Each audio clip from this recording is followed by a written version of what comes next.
And hello, hello, hello. We are back. It has taken us some time to get back to you guys, but we are here. Thank you so much for hanging out with us.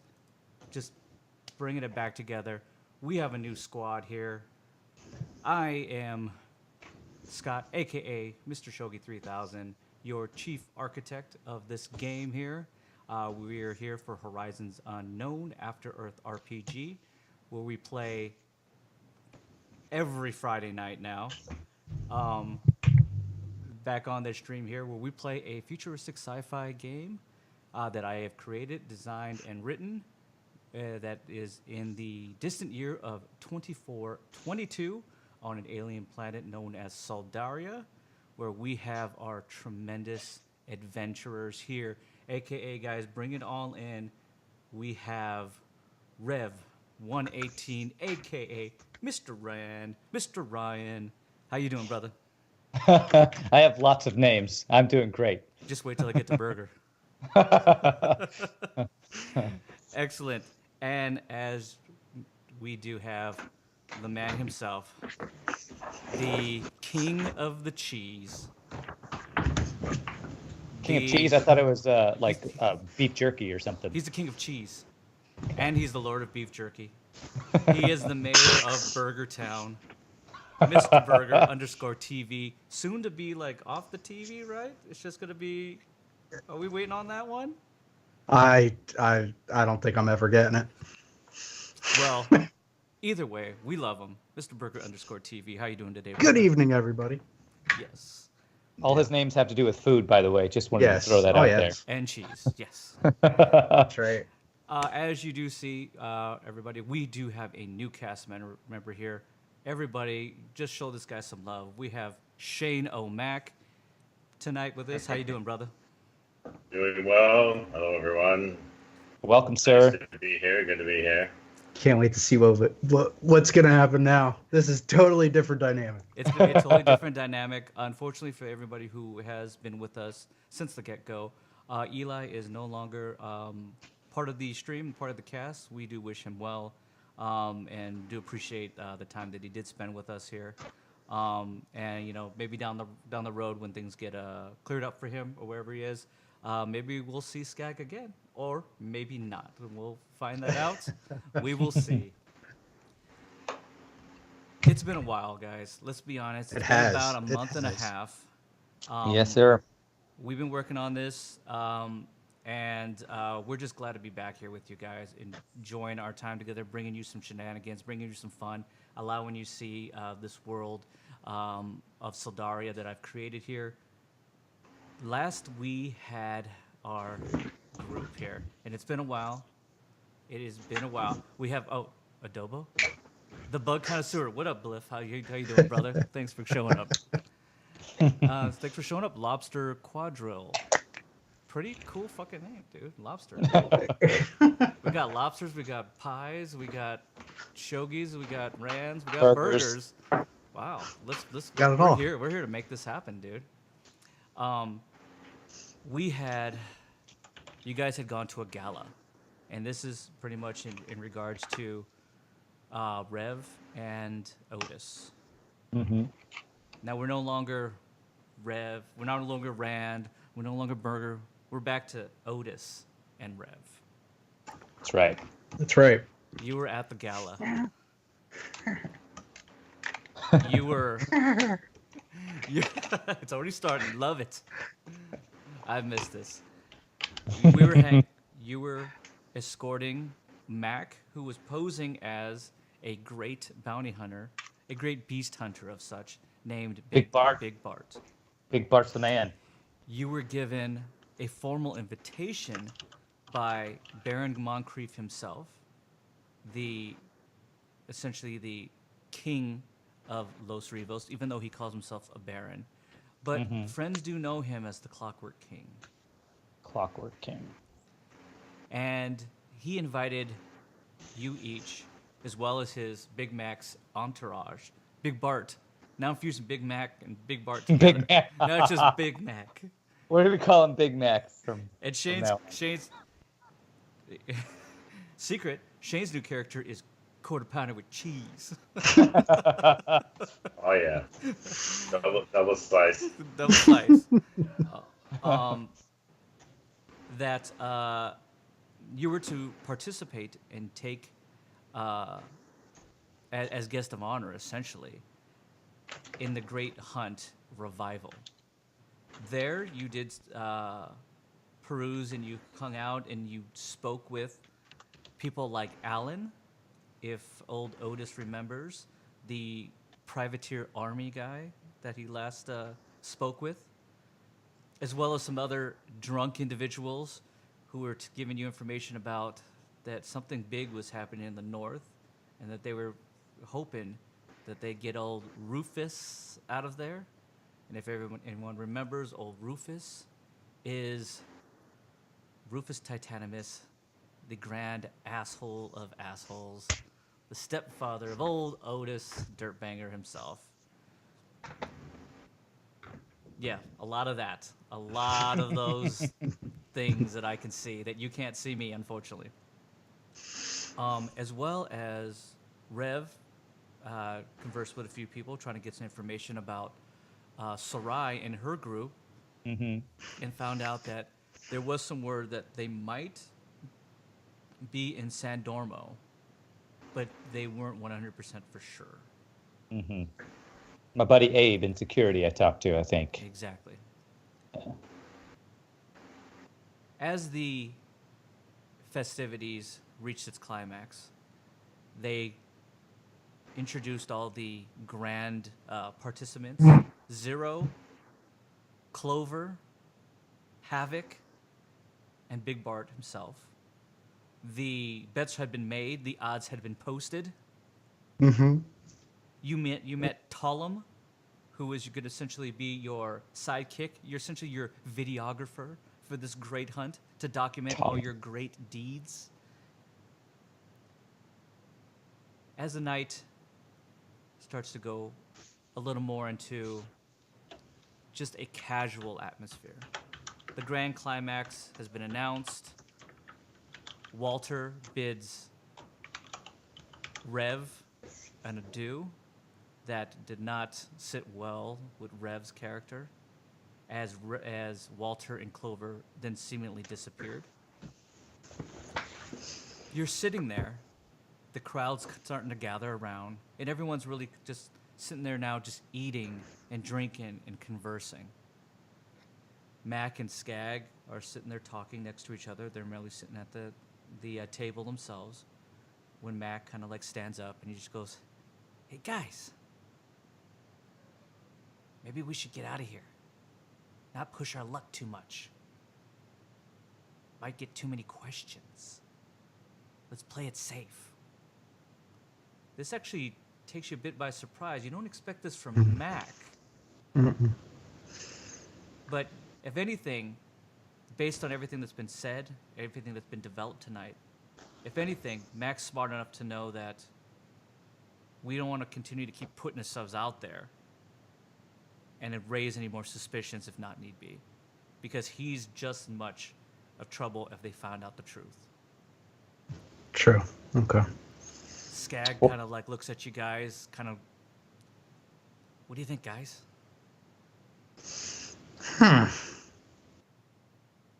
Rev says quietly to the group, "If you want, I can like make an announcement as head security saying we need to start preparations for this hunt." I'm totally into just leaving. This place is dull. Otis, we don't want to make too bad of an impression. I mean, if we run out into these people out in the wild, we don't want them immediately trying to kill us. I want to see if Skag and Mac are into what I just said. Just looking at them. Skag, if anything, you get this. You take a look at him. Roll awareness. 16. Yeah, you see the look on Skag's face, and it's a little bit of like, after all the crap you've kind of been giving him the past like day or so, and not like sharing wasteland fuel with all, and besides the fact that he actually had to give it to you for just to like make good on like Yep. the shenanigans and the crap he was pulling. 7/8 full keg of Yep. wasteland fuel. He just kind of looks at you, but there's a part of him that thinks, yeah, I don't want to agree, but so he just kind of just goes, yeah. I mean, whatever you guys want to do. I'm gonna get up and just walk out. Mac kind of like just goes, hey, junior security. I pay me no mind. I just want to get outside. So Rev, he sees him just walking out, so he like grabs Mac by the arm and says, as senior security, we must bid you all a good night as we retire for the evening to prepare for this great hunt. Is that not right, Mr. Master Big Bart? Mac, a little Mr. bit. Master Big Boy. Mac taken back about this. He just kind of looks at you and he just kind of like nods, and Skag just goes, as BFF, I concur. All right. It's a good thing junior security went to scout out the way, because, you know, you never know what could happen. As that happens, Mac kind of just allows you to take him by the hand and kind of like move forward. You guys are kind of like moving through the now, which seems to be a very, very busy dining hall. Otis, you're having trouble trying to push your way through. A lot of guys are like looking at you, stopping at you just because they know that you're with Big Bart, and they kind of like, so I put my bet on you guys. Yeah, I put my bet on you. Come through. Hey, you put your bet on Bart. Yeah, but you're gonna help him win, right? Look out! And I wanna try to get by. You're doing the ushering thing? Yeah. I'm just ushering. Okay. Okay, yep. Keep it moving. You know. They all kind of keep it moving. Come on. They all kind of look at you now with just like disgust, like what an asshole. And Rev, they kind of back up and just like, okay. And Rev's doing the whole, like, trying to be the security against paparazzi, like, no pictures, like, got his arm over Big Bart, trying to throw a coat over his head so they can't see him. Make way. Skag picks up on this, and he like turns around and just goes, nothing here to see. Doesn't exactly know how to play it, as he kind of like, you guys are kind of like moving back into the main hallway. Otis, because you're a little bit, about 10 feet ahead of him, you notice that the main hallway is actually pretty packed at this point. Okay. All right. And a lot of these people are just hanging out. They're hanging out and they're drinking and they're talking. And after your little acting job there, a lot of them are just kind of giving you the eye, just going, and you can hear the whispers. Who does this guy think he is? And you hear him just goes, he's with Big Bart. Big Bart employs assholes like that. Okay. I'm keeping it up. You just continue to keep doing that? Yeah. Okay. And real quick, before we leave, I'd like to, as an aside, say, hey, Otis, don't forget to get my camera that I have you set up earlier. I don't want to just leave it here. Oh, boy. Otis. Yeah, do I pass by it? You can go ahead and do that pie if you still remember those odds. If they're not, these guys have it. Roll intellect. Otis? Me? Yeah. No. Oh, this is Otis. Does he even Okay, remember Otis. where he even tossed that thing at this point? 2. Yeah, he doesn't. He looks at you and he looks at you and he just kind of gives you the thumbs up and just kind of keeps moving on. And he goes back to his thing. Can I roll to see if I notice that he has no clue what I'm talking about? Don't worry, I really don't. Yeah. You know what? Roll awareness as well. Okay. Based on the look that he gives you. I rolled a 17. Yeah, you know full well that he just brushed you off, and he has no idea what you're talking about. I'm like, I spent like 100 checks on that camera. Jeez. I go, Otis, where did you put the camera? I'll go get it. I don't care. Where is it? You're just hearing, you're like hearing whispering as you're kind of like, back it up, people, back it up. And I'm gonna nod at Rev like, ah. Like it makes no sense. At this point, roll a deception on that one. 3. Yeah, you get, you know full well that he's like shitting you hardcore at this point. Dude. He knows what you're saying. He just doesn't care. All right. Well, I'm not leaving this camera. I say, okay, junior security, you are promoted. Take care of Mr. Big Bart here. I'm gonna go get my camera. Skag boy. looks at you and he just goes, and he feels, and he kind of like tugs at his jacket, feels like a little bit proud. He goes, sounds great.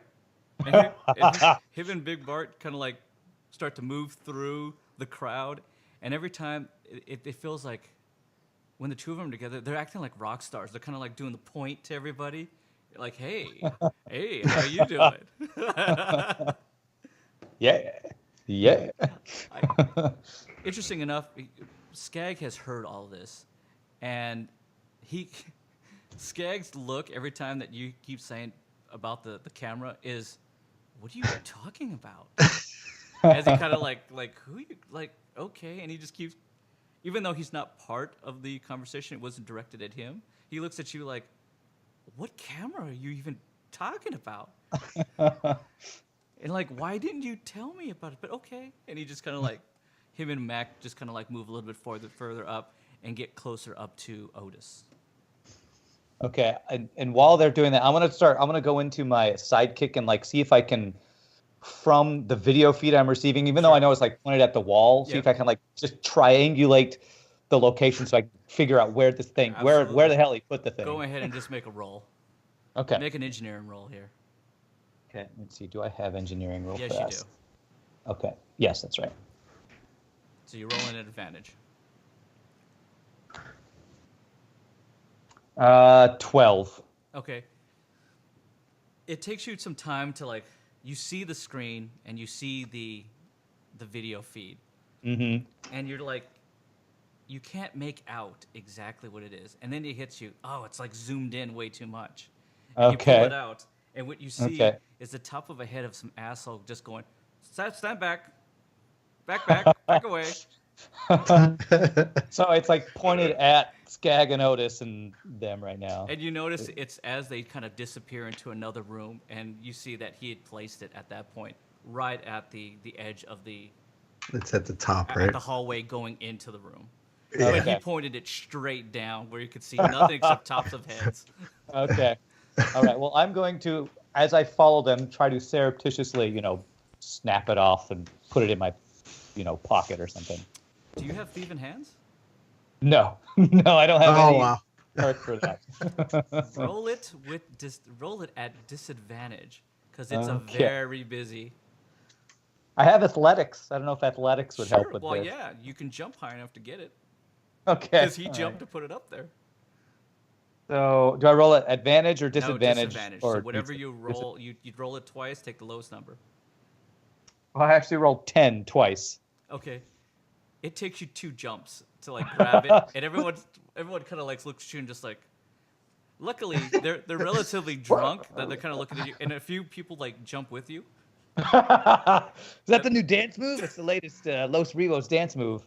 They kind of look at you and they're like, if one of the like ladies is like shooting back another drink.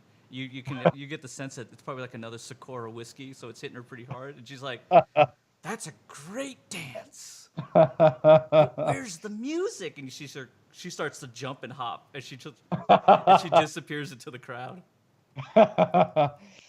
Okay, I just wipe my brow and then quickly follow the others out. As you're like trying to catch up with these, you see that Otis is really kind of making his way now through the crowd. He's probably about middle way.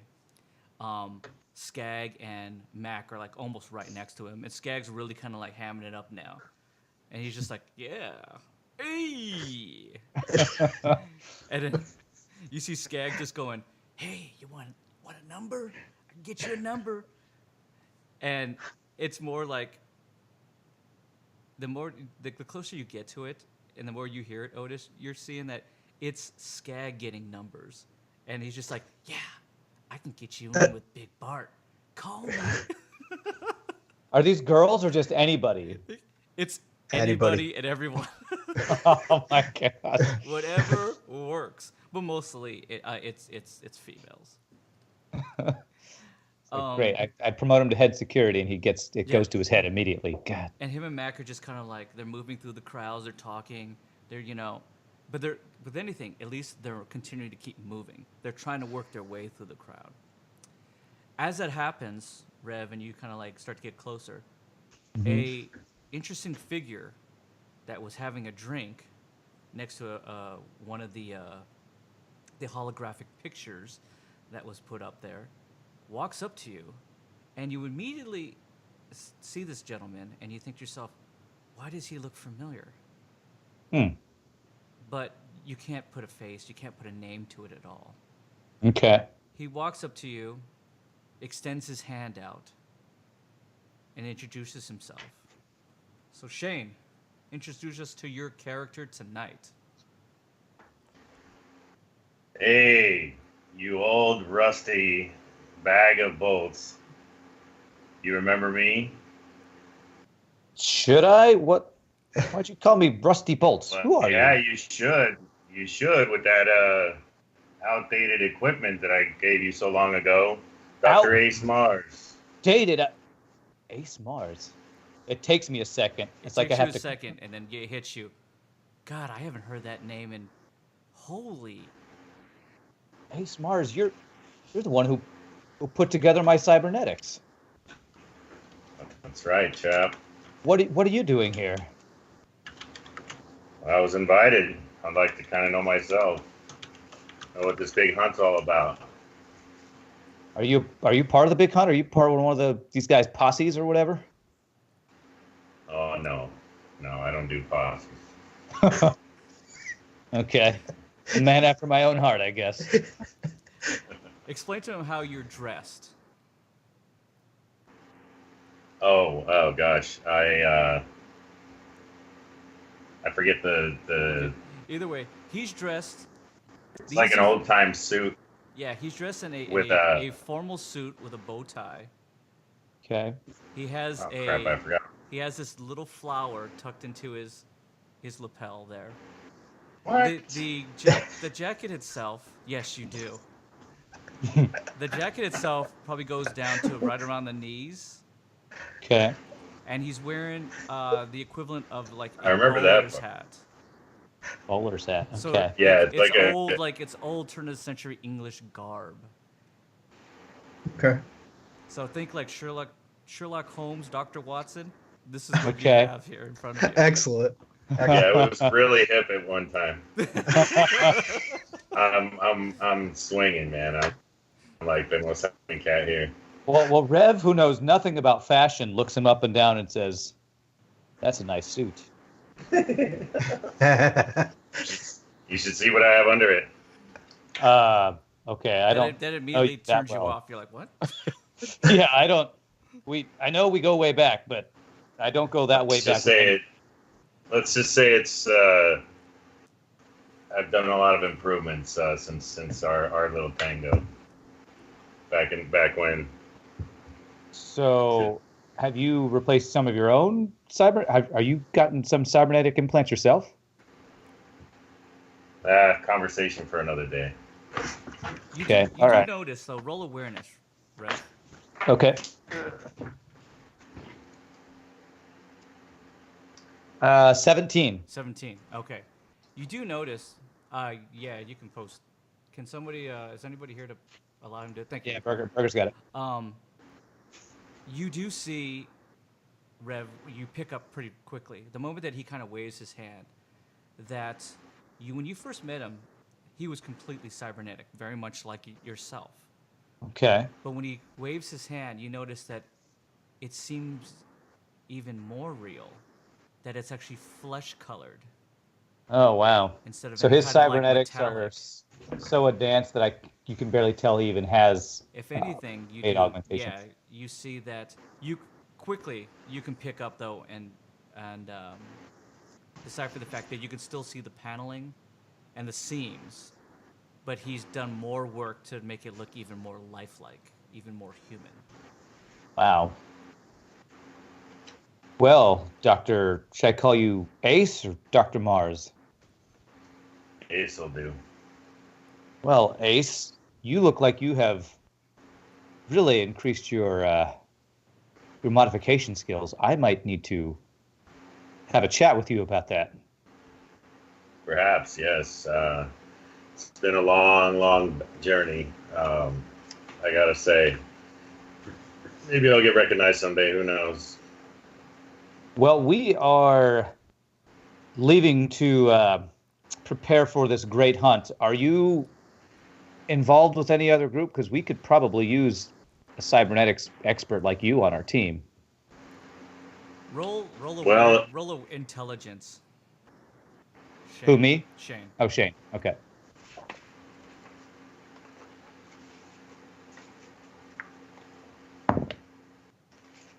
14. 14.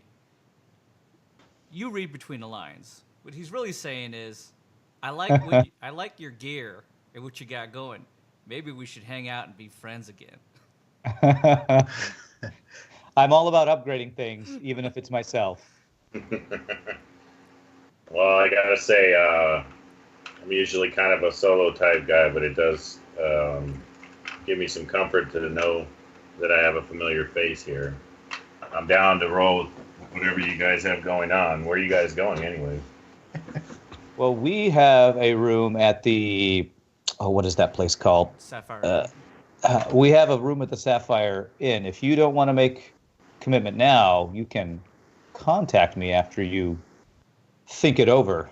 Ace, you as well have a room at the Sapphire Inn. Small world, Sapphire Inn, eh? Yes, sir. We have a room we have a penthouse actually because of, Big Bart.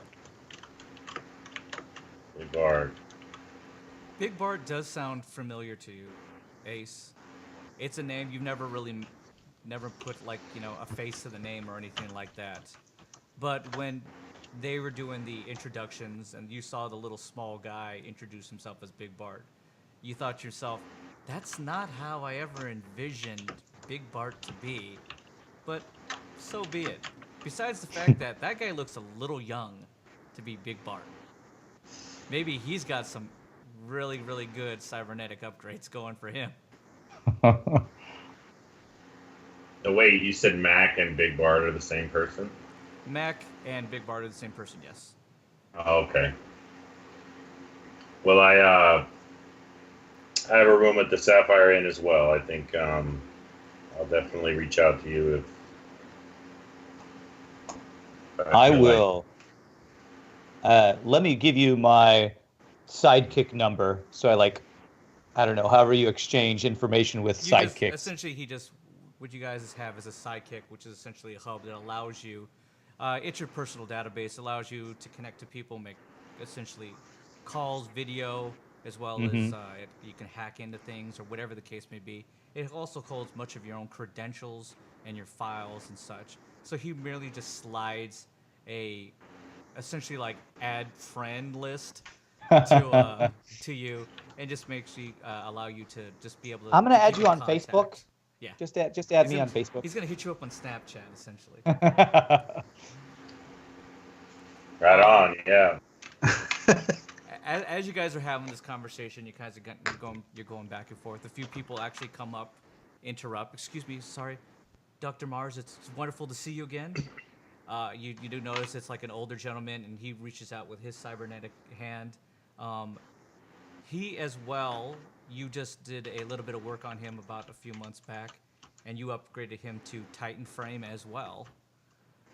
After he lost his arm, you hear him just go, Dr. Ace, it's wonderful. Thank you so much. I can hold my wife again. I can hold my children again.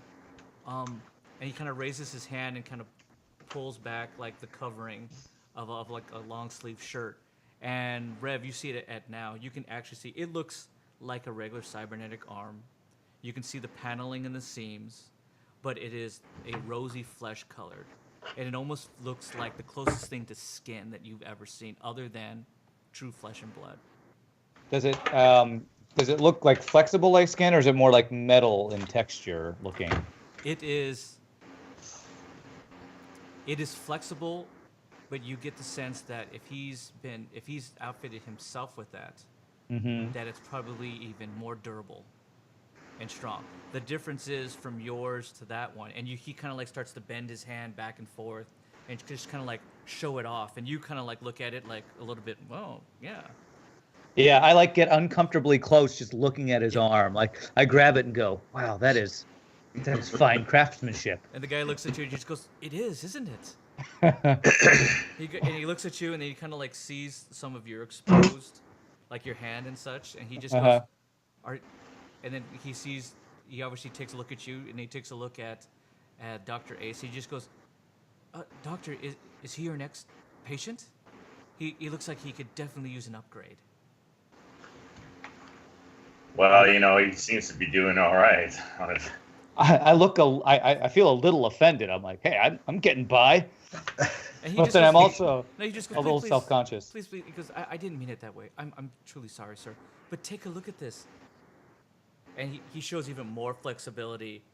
And like he can like bend his hand completely back, and it just kind of like snaps forward, and it doesn't seem to lose any of its like durability. It doesn't seem to crack or make any kind of sounds that make it think that structural integrity might be an issue here at all. Wow. And Rev's just like, wow, that is some amazing flexibility and reflexes. I am a prospective patient.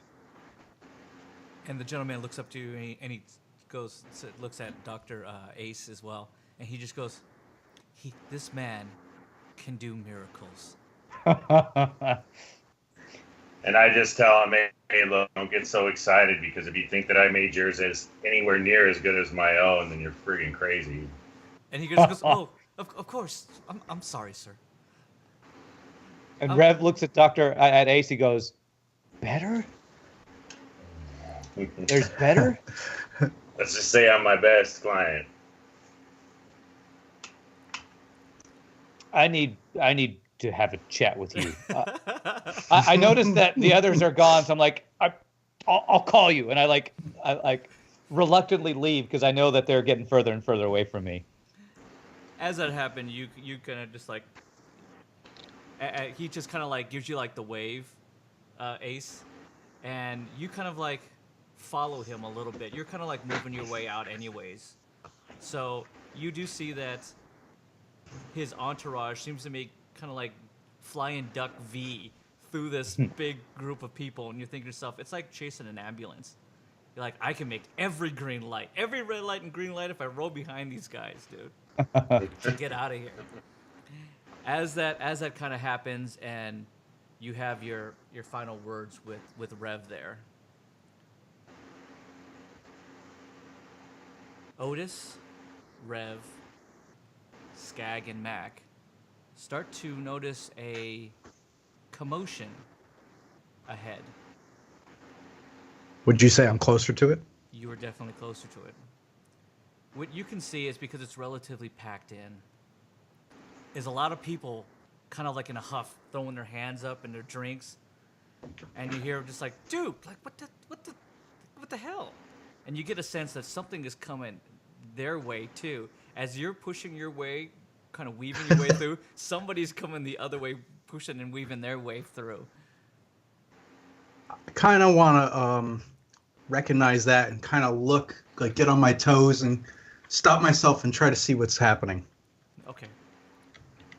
What you see, and it's coming more towards the end of the hallway in the stairwell that leads down into that foyer and then out that front door, is that people seem to be agitated. Some are angrily begin shouting profanity at whatever seems to be making its way towards you. Otis sees the figure ever so briefly. It's a small person who's kind of making his way through. Okay. Oh boy. Okay. He's definitely not tall by any stretch of the imagination, but he seems to be relatively determined and strong as he merely pushes people out of the way. He doesn't care what's in the way. There's no excuse me's or whatever, or I'm coming through. He's just bold. He's just bowling his way through there. He's barreling. Okay. As you see him ever so briefly, your eyes fixate and lock with his as he stops. Rev, you come up behind him. Mm-hmm. You kind of like looking over Otis's shoulder to find out exactly what Otis is now pinpoint locked on. Okay. You both noticed the very small figure of a gentleman you met in Cambaron. The scarred face of Ragnar. The guy you almost beat to death and got imprisoned and locked up. He was with the other girl with the bazooka thing. Okay, all right.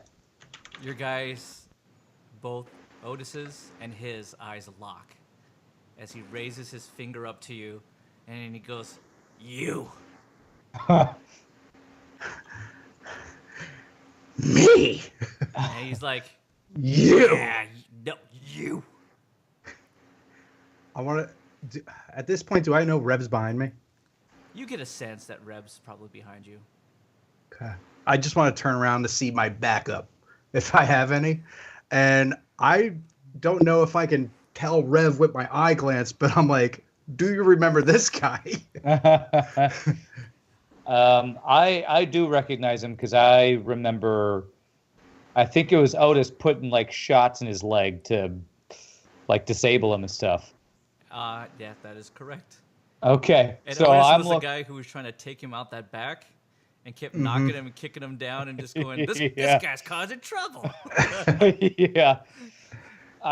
So I am like kind of right at Otis' shoulder, and I'm like, this guy wasn't alone last time. We need to watch out for. You remember the other chick that was with him? Roll. Yeah, I mean that's fair enough. I think you definitely remember him. You guys had Skag pulls up and he looks at you and he goes, "What do you guys? What's the problem?" And I'm gonna like nod my head over to Ragnar. Skag sees him. He just goes, "Son of a bitch." You want me to get him? We can't make a scene here, guys. We can't make a scene. Yeah, Skag immediately looks at Rev because Rev's obviously he's the captain of this group. Yeah, should we get him?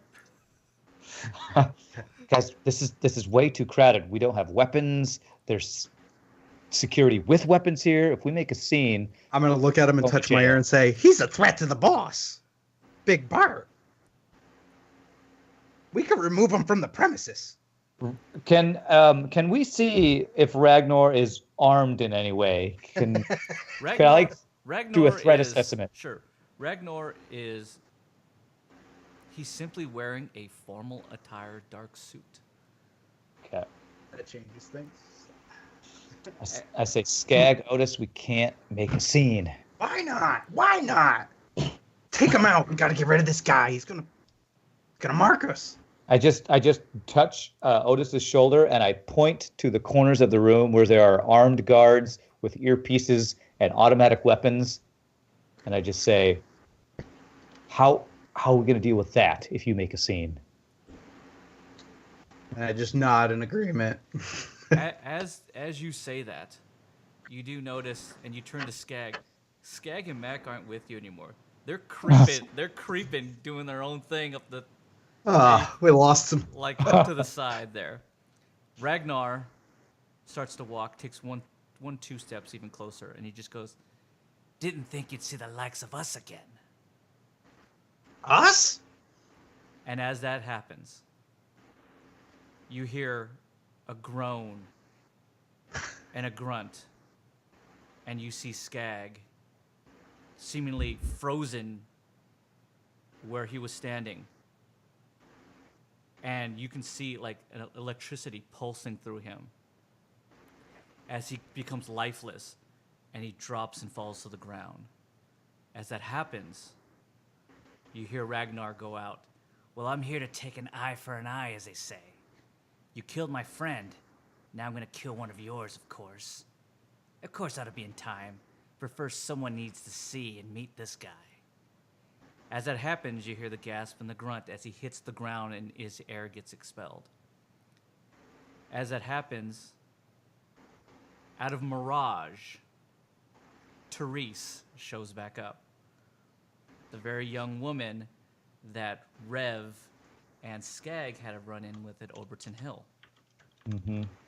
And with almost blazing amazing speed, even faster than you, Rev, she applies 2 restraining harnesses on his hands and his legs and that same gold collar around his neck.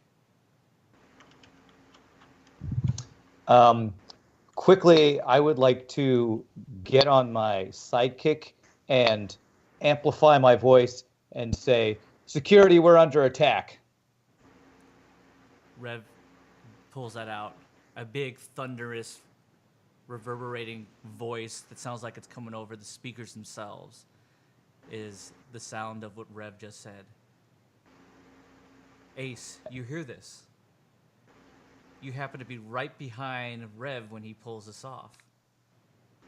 Do you do anything? You have no idea what the hubbub is with these 2 people at all. And at this point, you don't give 2 craps what happened to Skag as he hit the ground. But you do see this.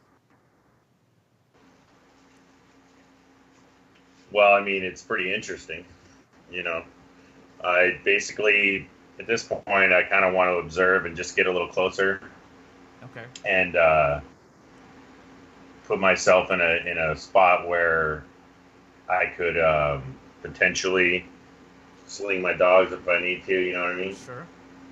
So you're just And, trying to position yourself as best as you can, Right.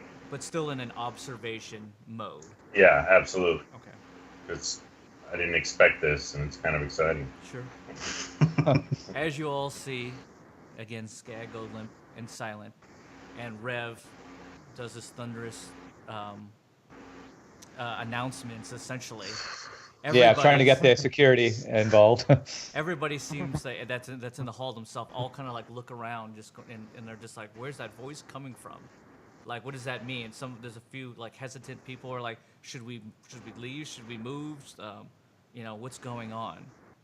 The gentleman, Ragnar, pulls back his formal coat and exposes the yellow sash of the broken. And he pulls out a mask, a broken mask, and places it upon his face. Therese unveils a wrap around her, the yellow sash exposed as well, and dons the same mask of the broken. The gentleman, with equally quick hands, pulls out what Otis would know immediately as a stun bomb. He activates it and drops it right in the middle of the crowded hallway.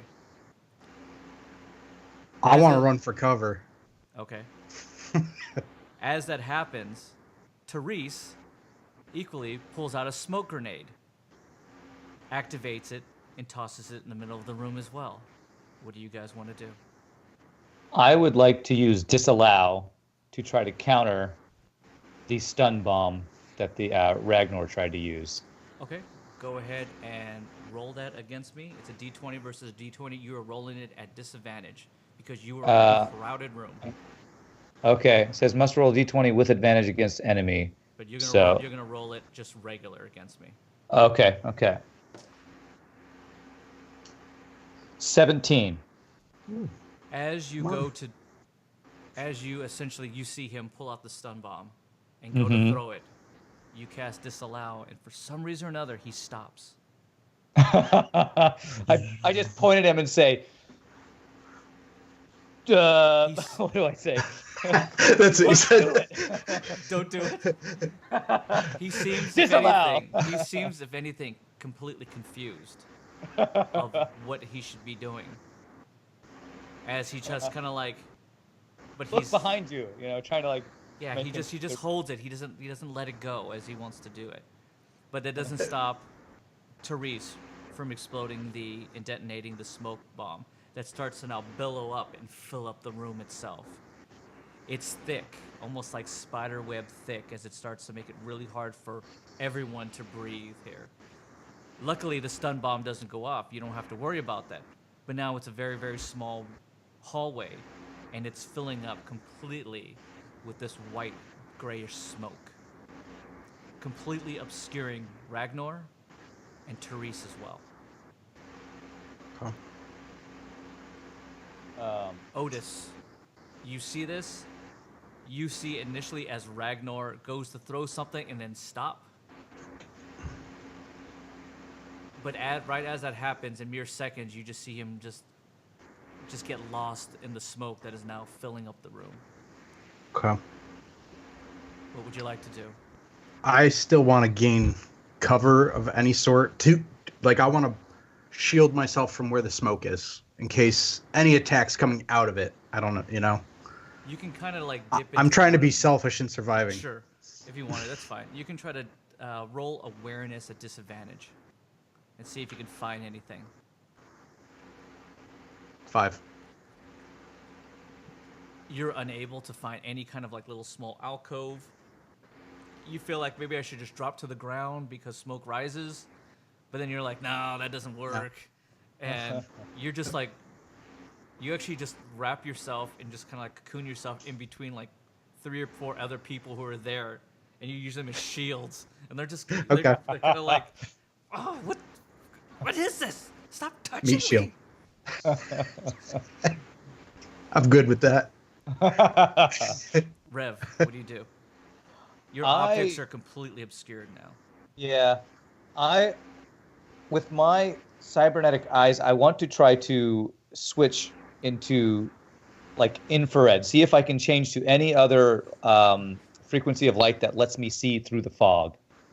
Like if infrared or if there's any heat vision or any of the other spectrums, if that my eye augment can allow me to see if it'll work through this fog. Why not? Go ahead. You go into essentially infrared and pull that up. You just see heat signatures everywhere.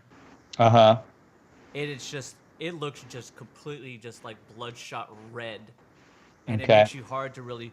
You know what it's like? It's like when Professor X was using Cerebral, and he couldn't Cerebrus, and he couldn't focus on anything. It's just like everybody, it's too much. That's essentially what you're feeling. You're feeling like, and what you're seeing. It's just red everywhere, and you can't make sense of what you're seeing. Okay. Well, if I can't like tell things apart, I want to go into Mirage and try to move towards where I last saw them to see if I can keep tabs on where Skag is, basically. Okay, you do that. Okay. Doctor, what do you do? Well, at this point, what's my, like, where am I in regards to all of this? How far am I away? You're I would imagine I'm feet. relatively close. Yeah. All right. I want to stay out of the attack mode for sure, but at the same time, I don't want these cats just coming in here and trying to take the place out. The place out. Cerebro. Thank you. So I imagine I'm affected by the smoke as well, but I have a note here that says I'm unaffected by blind. Does that have anything to do with the? Yeah. Oh yeah, so am I. I am actually not affected by blind because I'm a cyber jackal. So instead of like saying that, you just see shadowy figures. And everything is almost like a gray outline, shadowy figures of things darting back and forth. Okay. You still can't too much motion for me to keep track of them. it's just a lot of motion. It's still relatively chaotic. Well, I know that I immediately realize that they are from the Broken, and I'm not too keen on these guys. Absolutely not. Kind of pisses you off, to be honest. Yeah, and I've never known Rev to be like a major antagonist or anything. So I'm probably, if anything, gonna try and keep these guys from doing anything more, just because they're on the wrong side of things. You know what I mean? So in my limited vision, I want to focus on identifying the sashes and see if I can make out who's wearing the broken sashes. Okay. So Do that I can have? Sorry Yep. to interject. Mine is visible, right? Because I think I wore it to this dinner. You wore the sash, but you wore it in a way that it didn't look like that. I think you it was did more as a like bandolier. the Okay. bandolier look instead of just Okay. wrapping it around your. All right. So it's not obvious that I No. am wearing my broken sash. Okay. I just wanted to make sure of that beforehand. Oh, oh yeah. So I'm gonna go into the shadows Oh, okay. mode, and I'm just gonna go after these guys. Why not? Okay, so you're gonna try to creep up and try to ascertain. Flank them. Yeah, I'm gonna try and go. Okay. Yeah, and I want to kind of know like who they are, like what they're all about. At the same time, I'm trying to figure out what's going on. You know what I mean? No problem. Okay. So You see the exact same essentially for Rev and for Ace here. You see the exact same thing. It's just a lot of figures, and you can see the outlines and the shape of figures, but there's just a lot of movement. It's chaotic. Everyone's kind of running to and fro. They're crashing into each other. They can't see where they're going. A lot of people are falling over one another. Luckily, you are able to kind of like get around those things as you kind of see all this thing kind of like transpire and happen in front of you. You specifically are trying to look for Skag though, Rev, right? Yes, that's who I'm trying. I'm trying to look for somebody being dragged or carried in all this mess of shadows and kind of infrared bodies I'm seeing. Both of you cyborgs roll a d20. Okay. Rolled a 10. 19. He's got better upgrades, man. Ace, Dr. Ace, you can hear the ever so slight dragging of bodies. And when I say bodies, I do mean plural. And it's going quickly and away from you down the hall.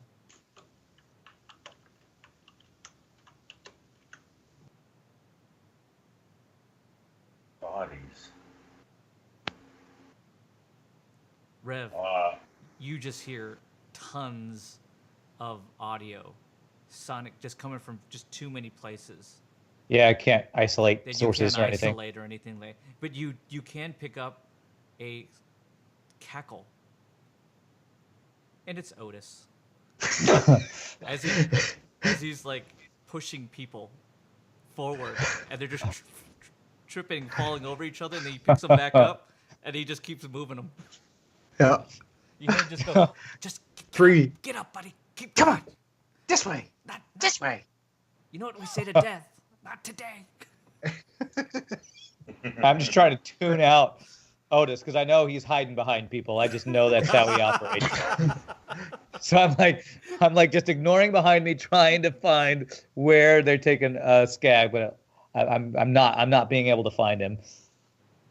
You do pick up on again movement, but you pick up on the heat signature because it's specific to cybernetic use and the battery life of Dr. Ace. So I pick up on him as he moves past you quickly and swiftly, and you do notice that he's just bypassing everything, stepping over and continuing to keep moving forward. So he's like the one person I see who's got some purpose. I'm going to follow him. You pick up on this as well, Doc, that maybe you have a straggler, but you're focused on pushing forward and getting through this. And if anything, you think yourself, maybe if you can find a way through, maybe you can help this guy get out as well. Okay, am I following the noise that I heard? Like, yeah, but you're simply following the noise that you're hearing with a purpose. Right. All right. And am I still in the covert mode?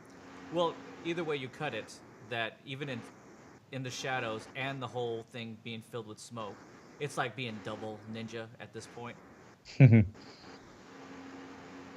All right. I want to know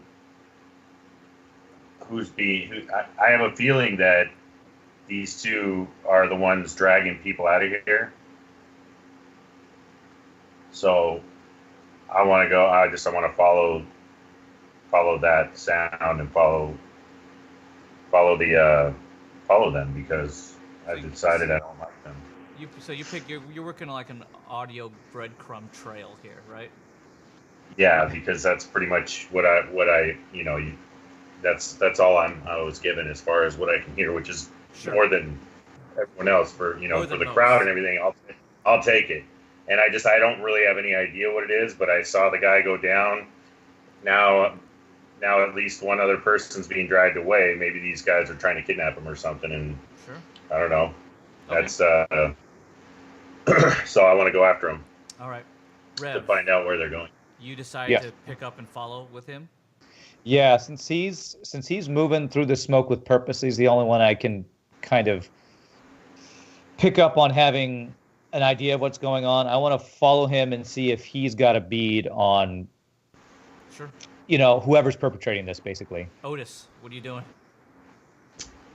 I still want to use them as a shield. So if they're moving, I'm kind of like herding them like sheep. But I want to keep my eye on the smoke. I want to see if anything comes out of it eventually. Anything kind of like emerges your way? Yeah. Gotcha. He's on high alert here. Yeah. You do notice, especially for you, Skag, because you are human, that it's starting to fill up your lungs here, and it's starting to hurt. Who'd you say? You said Skag. Otis, you mean, right? I'm Otis, yeah. No, I'm talking about Skag. Skag coughs. Now to Otis. I meant to say Otis, yeah. Okay. It's starting to kind of fill up. You do feel, if anything, that the longer you stay here, it could get tougher for you. And your friend Rev has abandoned you. Or is still standing in the exact same place and has never moved. I'm going to grab hold of the people by me, and I'm going to pull them, and I want to try to exit the building, but use them in front of me to the cloud. I'm keeping a shield up. Okay. Go ahead and just roll strength. Power is what it is. 11. You run into a few people that are equally as strong as you, and they turn around and start slamming you up. They're like, "What are you doing, buddy?" Should I start a riot? Should I start a riot? I'm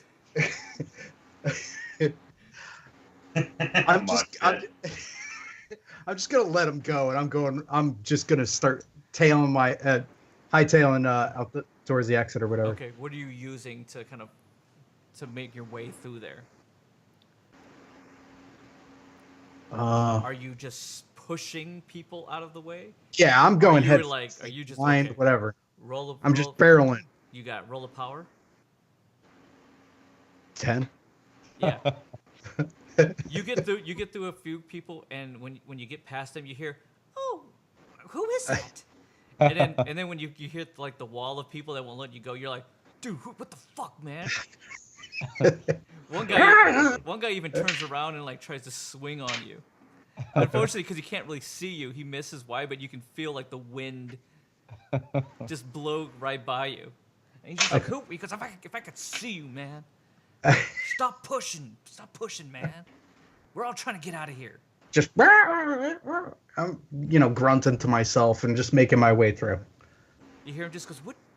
You hear a few guys go, "What the hell is that?" One girl just goes, it didn't sound human. She goes, "Has the hunt started already? Is that one of them?" She goes, "Oh my gosh, it skirted past my leg."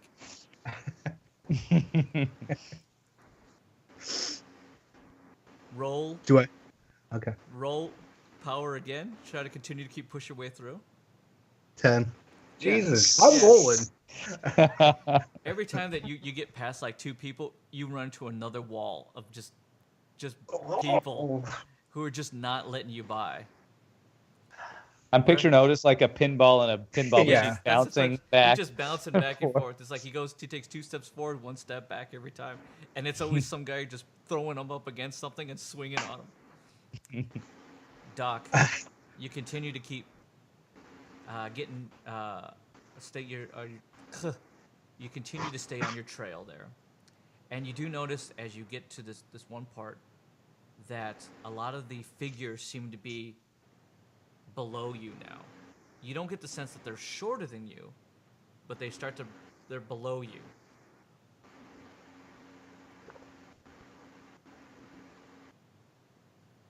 Well, at this point, I'm not sure. I was going to say, where did I think the sound was leading to? Was it going back the way we came? No, it was going out the front door, which you know to be the front, which would lead you into the great foyer, down the stairs. Oh, out okay, the yeah. front So door. they're already pretty. And they're obviously downstairs, and I'm still up above. Now, at this point, since we're closer to the end exit, is the smoke dissipated at all? The smoke is starting to let up a little bit because the doors are open.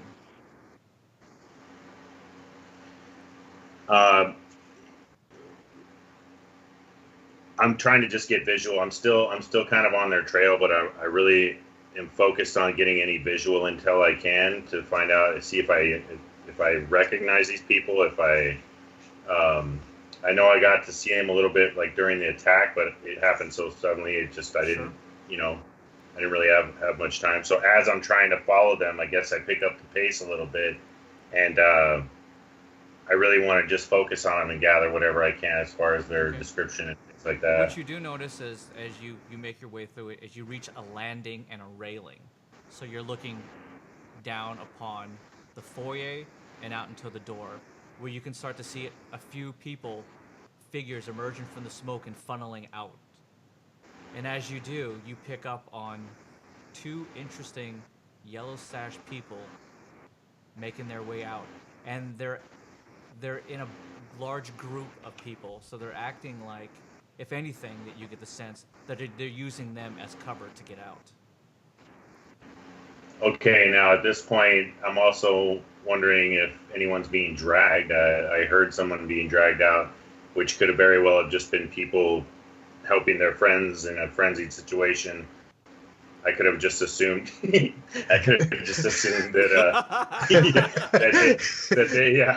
that they were the ones, pulling. So I want to know, like, do they have anybody with them? Are they carrying anybody?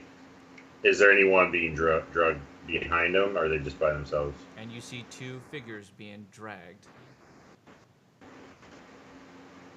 Two figures being dragged. Rev. Okay. You show up right behind him. Okay. Am I able to start see through this dissipating smoke as well? You as well. And you pick up briefly. Roll awareness. Let's Okay. just make sure what you're going to see here. Yeah, I want to know if it's. 15 is what I roll. You absolutely see the bodies of Mac Oh. Oh. and It's like Skag the little guy. completely being drugged. Both, you notice, have been restrained as they exit into the night, into the day air, which is the night air. So I see them from behind the landing, so I'm not anywhere close by where I could No. give chase. Is that correct? No. Okay. They were out the front door at this point, as well as Before- many other groups are obviously escaping out with them.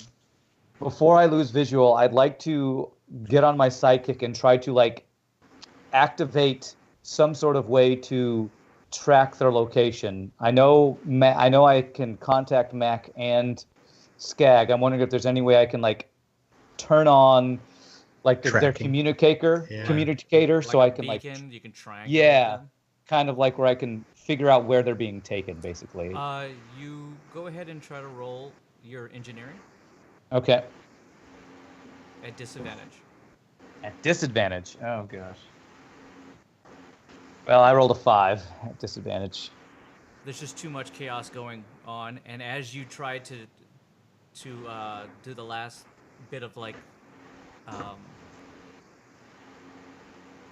coding to create some kind of algorithm that allows you to do that, Uh-huh. you get slammed up from behind by a gentleman who's just like, "Hey guys!" Oh, And it's the What? sound of Otis behind you, who's now been shoved and pushed through. They don't want him behind him anymore. They're shoving him out. what's over here? What's over here? And Otis, get off me. They just took Skag and Mac over there. I'm gonna look at him with a weird smile. Really? I said, this is not a good thing. He's Big Bart. We can't... How are we going to do anything with this great hunt if we don't have Big Bart? We don't have to do the great hunt.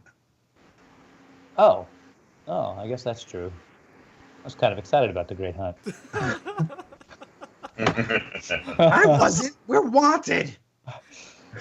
Oh, well, those other guys are doing the Great Hunt like that White Knight. Maybe they would lead us to, Sarai and the people we're trying to find.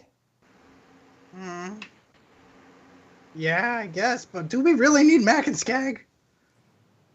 You make a good point. But Mac helped me make the tank, though, and he, I feel I don't kinda- trust Skag. All right, that book, let him go.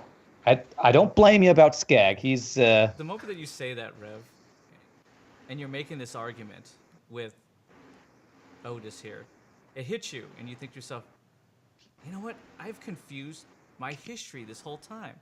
Because Marvin was the one who helped me build the tank. That's right. Not Mac. I just met Mac. He was the guy who helped pick us up, but he did help pick you up. Yeah, he did Bring help you to pick us up. Overton Hill. Yeah, he was the guy who picked us up, and He then got you inside, and he kept you guys safe. Well, until Yeah. he decided not to be safe and build a tank. besides, Rev is not the kind of guy who just leaves behind his, Yeah. teammates. So I'm still like, we should try to save them. I mean, at least figure out where they're going. Maybe they can lead us back to Sarai. Doctor, you're standing there, and you're hearing this whole thing about the two guys that had just been taken away that with their friends, and they're now just debating if they should even go after these guys. And you're sitting on the landing just looking at these two, just going, my God. Rev, he just tried to kill me. Who just tried to kill you? Skag! Just days ago. Well, yeah, but he had that book. But Mac's not that bad. I mean, Yes, he is. He's terrible. you're just saying that because he called you junior security. Yes, he's terrible. Look, if they can lead us to Sarai, there's connections with North Black Downs, and I know you want to take care of business in North Black Downs. This could be our lead to find Sarai and figure out who's behind all this.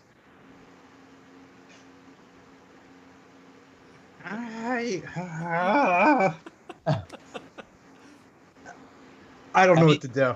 Maybe you could even leave Skag for dead, but if we track him, at least it could lead us to the things we actually care about. All right, we'll track him. Doctor, you hear this, and at last you hear them just go, yeah, we'll track them. What were you doing during this time? I basically was just kind of marveling at the situation. I'm trying to determine how these guys know them. I heard some mutterings, but I don't have no clue what these guys said to them before this whole attack. Sure, you don't know. All I know is the relationship, obviously. Yeah. No, all I know is that they were pretty pissed at this group, and these two guys in particular. I guess I just turned to Rev and say, hey, what did you get yourself into? Who are these guys? Why do they got it in for you? Oh, and I go, oh, I didn't see you there, Doc. Look, listen, those are friends, and they were taken by some really bad people. They're scumbags. They're scumbags. They're part of the broken. That's your first time ever meeting Otis. Yeah, this crazy guy who just shows up and just goes, "You're scumbags." Oh, yeah. Yeah, it's the first What? time. And who is this guy? Who's this guy saying? Oh, Okay, yeah, it seems sorry. to me Who's this guy? like the guys we're taking are cool with you, but you're cool with him too. He doesn't seem to like those two guys. And now Alright. you're Talk trying to to him. convince him to track them, Listen. Look at this All right. guy, Rev. He thinks. but he I obviously what he's knows talking about. the other two. All right. Everybody settle down. He's dressed nice. He knows what he's talking about. He's intelligent. Dr. Ace, this is Otis. Otis, this is Doc. Dr. Ace. What's Ace Mars? This is Dr. Ace Mars. What kind of doctor are you? Oh gosh, all things cool. I mean, I'm just a crazy doctor. I just do crazy things. Doctor Cool. I'm a biotech It doesn't matter. What do you? Who, I just want to know what's going on. I came here with a special invitation. Next thing I know, I got smoke in my eyes. I got you guys over here losing 2 friends. We just got punked, or you got punked. Hey, my friends. Well, were you some part of team? I mean, I hear security. I hear We did some work Big together. Bart. Listen, they have taken some children that we were supposed to protect, and they just kidnapped a couple of our friends.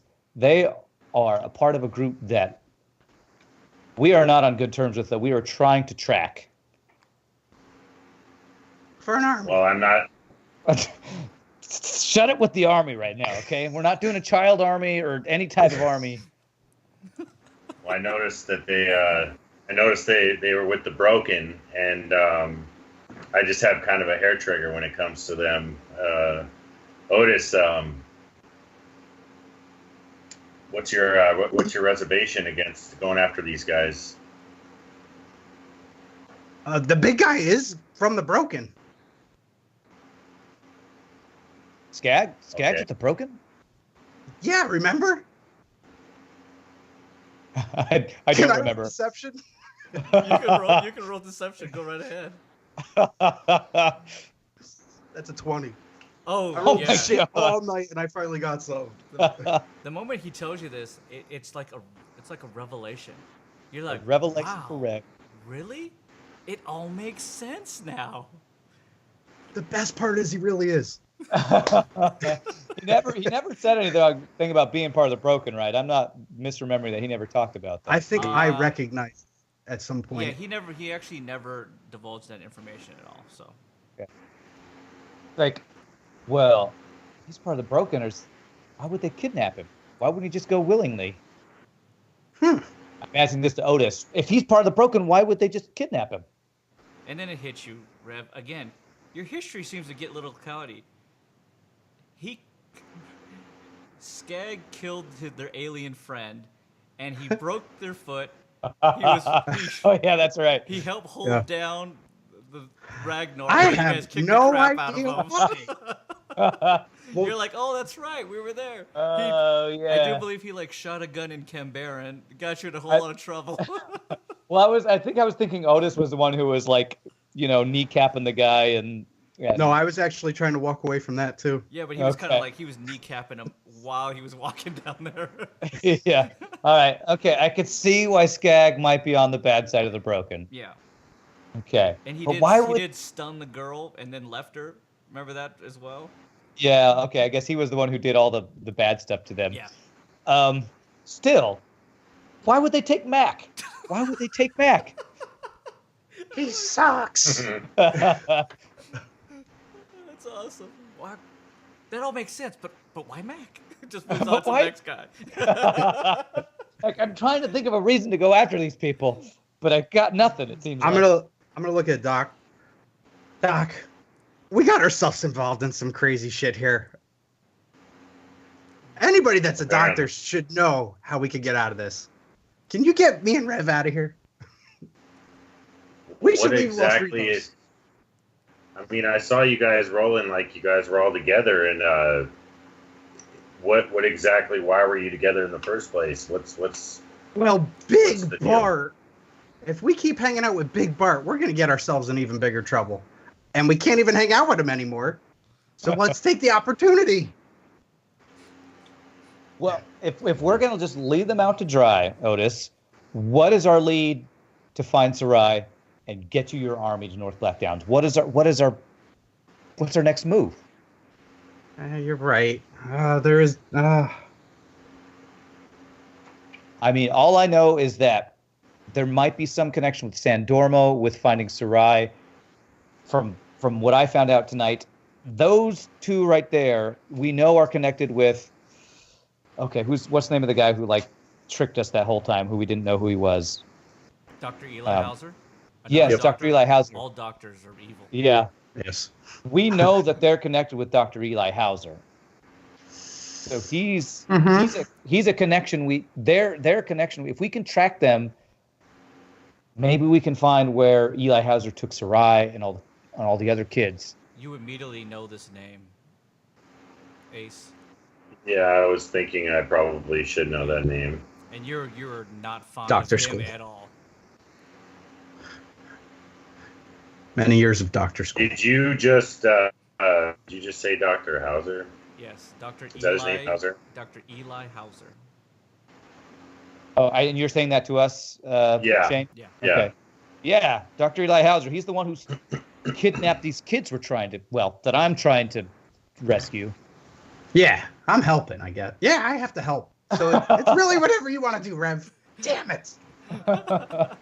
And these two guys, these two characters are connected to him. Yeah, they were working for Dr. Eli Hauser to What stop who are us. they? What are their names? Let's see. We saw Ragnar, and the girl was, what was her name? Tyrese. Therese. Yes. Tyrese Ragnar- from Fast and the Furious. Oh, yeah, you know it. Every single one. Yeah, Ragnar and Therese. They work for Dr. Eli Hauser. They work for him. They do his dirty work. They're no good. Interesting. I love how you guys are having this So, really part of my intense equipment- conversation on this landing, where all these people Yeah. are like still pushing by, just going, okay, "We gotta get out of here." Yeah. And I'm just trying to convince this doc, help us. Can you track him? I don't know. I'm like to ask if with his better cybernetics, if he can track these people. Well, I have investigation, and part of my equipment is the Helicon data link, data flash tablet. I want to try and, I guess, punch in some information and find out where the last known location of Eli Hauser is. I want to say it's been a long time since I crossed paths with him. Yeah, it has been. And, it didn't end well with you. Okay. You immediately go to start punching in last known information. As that happens, Rev just kind of sees you do that, and he just goes, "We know where he's at." Yeah, San Dormo. He's in San Dormo. I guess I could have just asked you guys. Yeah, right as you start to push it, HOU San Dormo. He's in San Dormo. We Otis kind of just made said- we kind of broke San Dormo, though, the last time we were there. I wouldn't say we so much as Otis kind of blew up half of their wall. Yeah. What does he Good. want these kids for? Do you have any idea what he wants the kids for? I've been hearing things about mines, some sort of mines. I think they do some sort of slave labor in these mines up north, and I think they may have taken the kids up there somewhere. Who are these kids? They're all enhanced. Yeah, they all have cybernetics that I believe Dr. Eli Hauser may have done experiments on. I don't know exactly. There was a woman named Mother who hired us to save them, and we left them, and they were kidnapped. Immediately, the moment when he says that to you, Doctor, Yeah. immediately you become enraged because the last time you dealt with him, you got the idea that he was stealing technology of yours and using it for nefarious purposes against your will.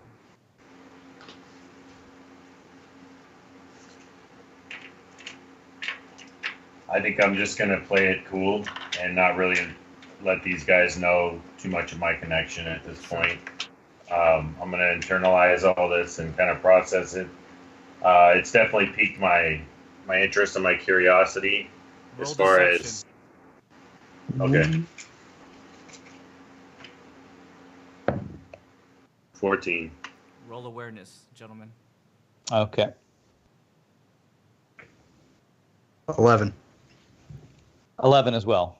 Nice. Yep. He got us.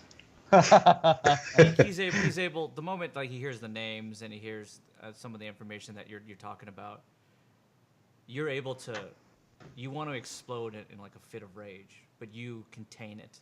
You don't want them to see that about you, and they're none the wiser the moment that obviously you pull that off.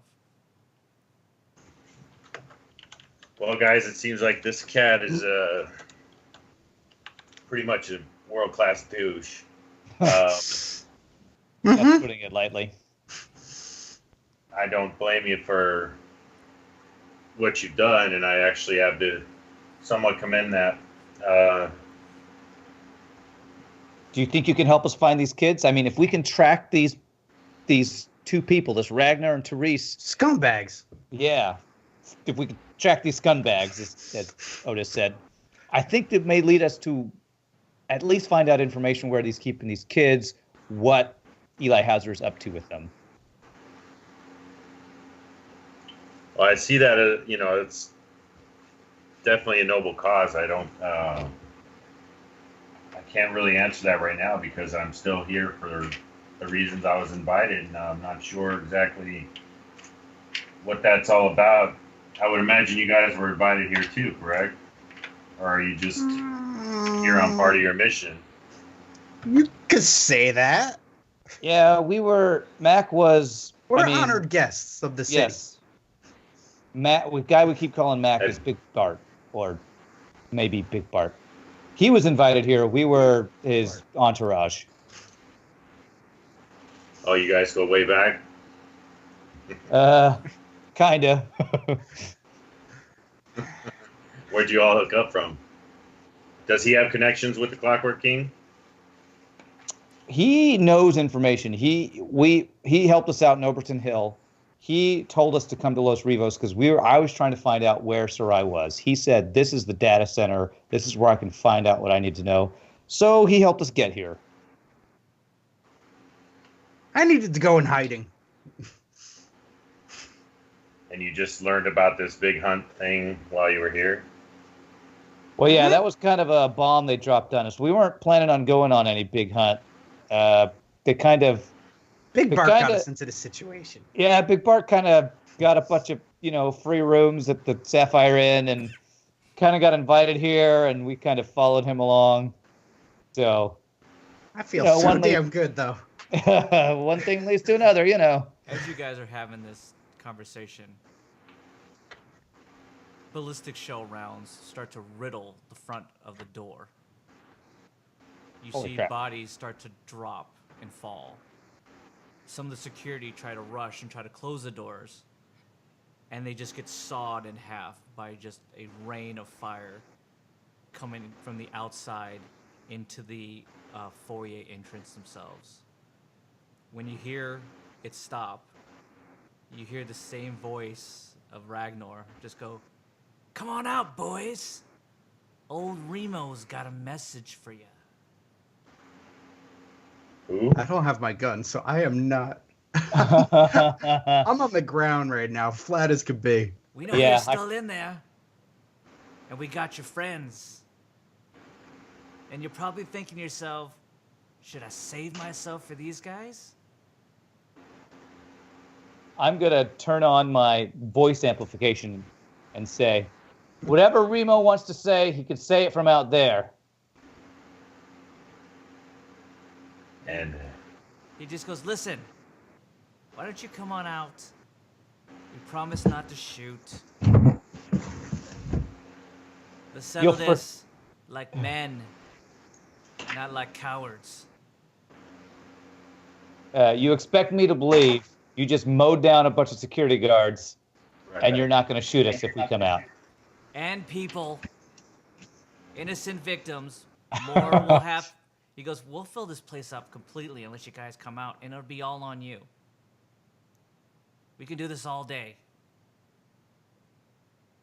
All right. Rev says, all right, I'm coming out. Don't shoot any more innocent people. I'm going to look up from the ground, and I'm going to see Rev, I guess, moving towards, the entrance. I'm going to get myself off and dust myself off and follow him reluctantly. I'm gonna tell him, go around the side. Go around the side. They don't know where Make you my are. way around the side, try to flank them. Okay. As you kind of make your way through, there's just a ton of people like laying flat down on the stairs. They are not moving. They don't want to move. And they even kind of look at you just going, no, don't, what are you doing? As you kind of like walk over walking them. with my hands out, like showing that I'm not armed, Okay.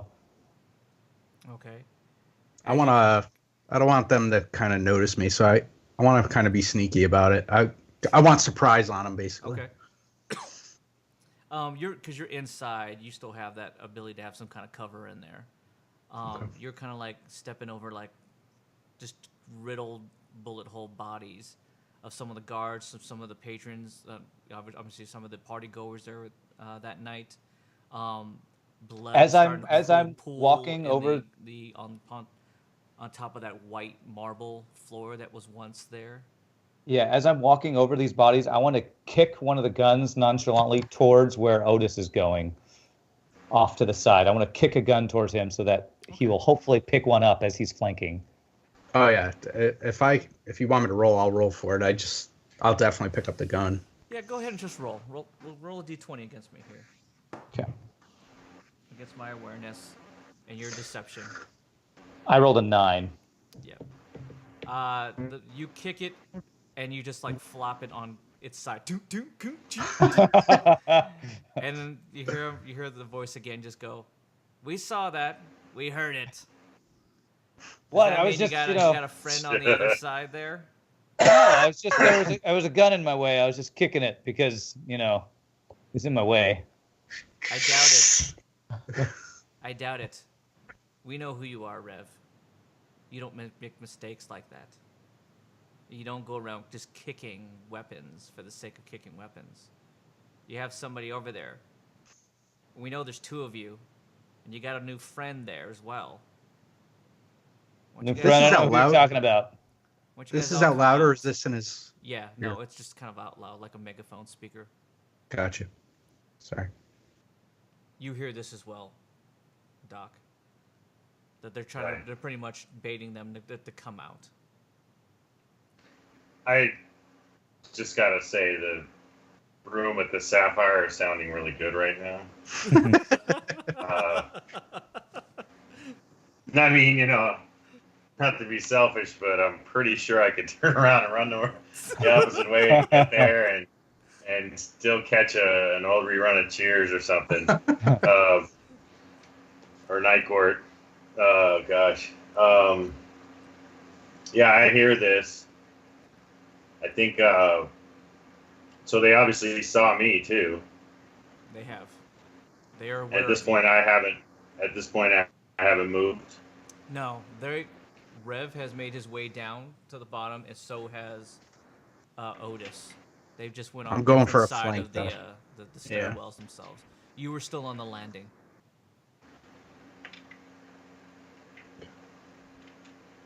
All right. I don't know that we just met this doctor. I don't know that they have any idea that there's a connection between us. So I'm going to shout out to them. I don't know who's a new friend you're talking about. You have our friend Skag and Big Bart. What do you want? Roll deception. All right. You guys did have like a 30-minute conversation sitting on the landing. Just Yeah, but we were like, there was smoke coming out, and they had all left. I don't know how they would have seen us. We couldn't even track them. I just wanted to ditch Skag. I could have just been a beat reporter or something trying to pull some journalistic moves. Well, I rolled a 5 for deception. oh, they just go. Either way, you and your buddy come on out. We'll let the other one go. We could care less about him. He looks old. I was like, I'm just going to keep walking out with my hands up because I got no weapons, and they just mowed down the only guards that are here anyway. So I'm just going to come out with my hands up. As you see this and you come out into the air, what you see in front of you is a few more dead security bodies outside. And you see a devil jet hovering about 5 feet off the ground. Its cargo bay door is down. And standing on it is Ragnar and Therese, Mm-hmm. and the still bodies of Mac and Skag. Both have been restrained. Both have the gold collar around their necks. Hmm. They don't seem to be talking, and they don't seem to be saying anything or even moving. Are they standing or are they lying down? They are completely lying down. Okay. And behind them, you see Walter. Oh, the knight. Walter. Yeah.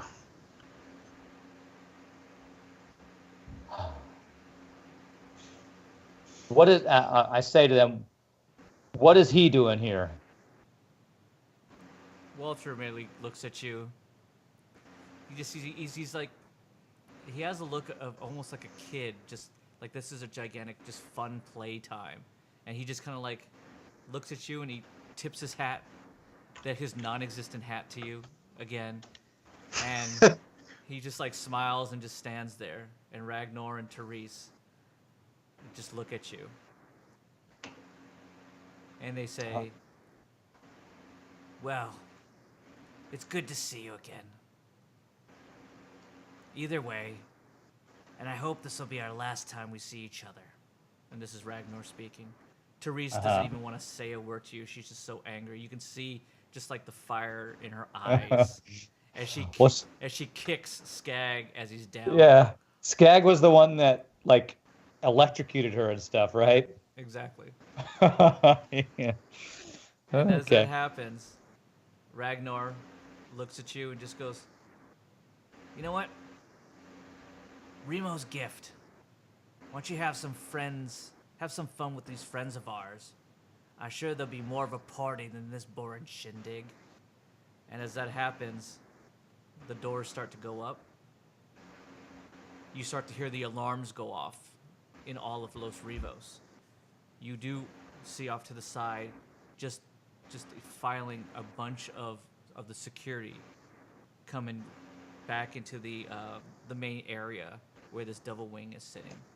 And as that devil wing is sitting there just in front of your face, you'd see it mirage with its reflective armor and just become part of the environment and disappear. And Oh man, take off. Rev goes, I need to get the Rev Jet one of those. As that Sorry, go happens, ahead. you get 4 other, essentially all the people that were coming start to shoot just randomly into the air, just trying to take this thing down wherever it is. You can even hear that the iron cannons that were sitting upon the guard wall fire just randomly into the air. As they see it disappear, they all start to run and scatter in different directions. As that happens, 5 henchmen reemerge in mirage form right around you. Jeez. Around Rev? Around Rev. Otis, you're kind of peeking out the door, just trying to find out what's going on, and you immediately see 2 guys just kind of emerge, just like Rev does in mirage form, from seemingly not being there to just being there. Okay. And Rev does not see these 2, as he's kind of has his back to him, and they just kind of emerge, and this is what you see, Rev. And it's like you're like in this little horseshoe of these 5 guys standing in front of you. You have no idea where Otis is. You're hoping he's behind you. What do you want to do? Do these guys have guns, or what kind of weapons am I looking at? What you see are 5 gentlemen dressed in heavy black ballistic armor. They have covered masks that are illuminated with these blue LED hues along the seams of the helms themselves. And you only see like a black, like glowing slit where you figure that that's where their optics are for them to look out. They're armed with, initially, the moment that they emerge, large plasmatic shields strike up in front of them. And you see that they have some Calarium reach axes. And those are the axes that are attached to long chains that allow them to attack at melee or even at range. Okay. All right. Well, I don't have a weapon because we weren't allowed. Did we bring weapons to this place and they took them from us, or did we not even bring them? I can't remember. I don't think we brought them You didn't. I because it's believe formal. I thought. that Rev snuck his in. Did in I? like, I definitely in like didn't bring mine. Mirage form. Oh, I don't remember. And Skag only took his handgun. There's Well, no way I took it. I thought I brought my spear, but like they had to take it at the entrance or something Oh, like that. maybe they did. But either way, I don't have it with me right now. Mm-hmm. So, There's no way in the world that Skag would have left without his grenades, though. yeah. He at least has those. If he does not know other weapons, you can't separate that guy from that. You mean Otis, right? Otis. Yeah, I'm sorry, Otis. Okay. There's no way he would have stuck that in his rectum if he had to. Well, what I would like to do if I'm like got five guys kind of in a horseshoe in front of me, Mm-hmm. I want to somehow. I feel like we're about to go into combat here. Like we have no choice. These guys are Remember here too. that there were a lot I of just saw guards two there. randoms. Yeah. So there are random weapons strewn out from the guards who would Okay. have them. Okay. Well, I want to do two things. We're going into combat, right? So I can do a main and a bonus. Mm-hmm. What I would like to start with is I want to use my surgical strike as my initial bonus to shoot two shadowy dark blades at two different targets to try to put corrosive on them and maybe slow them down. Okay. First, let's find out what the doc is going to do. Okay. Well, I'm hearing like the sound of obviously a big machine outside, and so I'm basically kind of listening, and I realize there's something outside of something big. Something And, truly large. Yeah. Right, and so as that happens, I just instinctively start to go down, and at the very least get myself on the same level. I've been made, I figure they at least know I was talking to them. I'm still kind of amped. I go down, and I see the thing take off, You do. and obviously I hear the shooting and everything like that. And at this point, I guess I'm probably just kind of like Otis, just realized that this guy's in trouble. Okay. If that is the case, are you looking to attack, Rev? I'm going to let you go first. Me? Yes. If I got five guys in front of me, I want to attack, and then I have two things I want to do. I want to attack, and then I want to use splitting image to try to distract them away from my personal body. Those are the two things I want to do. Is that what you want to do, Otis? You see this? I see this. Yes. I'm gonna ready a concussive grenade in my hand, but I want to watch this go down. So And Doc, what are you doing? You see this? Do I see him? You see him prepare, and you see two shadowy daggers, just kind of Like emerge appear in my from hands. The ether. Oh yeah, that's a new one. That's kind of cool. Let's get it on. If that is Yeah. the case, and you want to do that, go ahead and roll your reactions, gentlemen, and we will have your first encounter. All right. Reaction is D20, correct? D20. Yep. Minus your Modifier, your reaction bonus. Yeah. Right. So 12 minus 7. So I got a 5. 15. Okay, reaction. My reaction says 1. I rolled 18. Okay, you're 17. at 17, so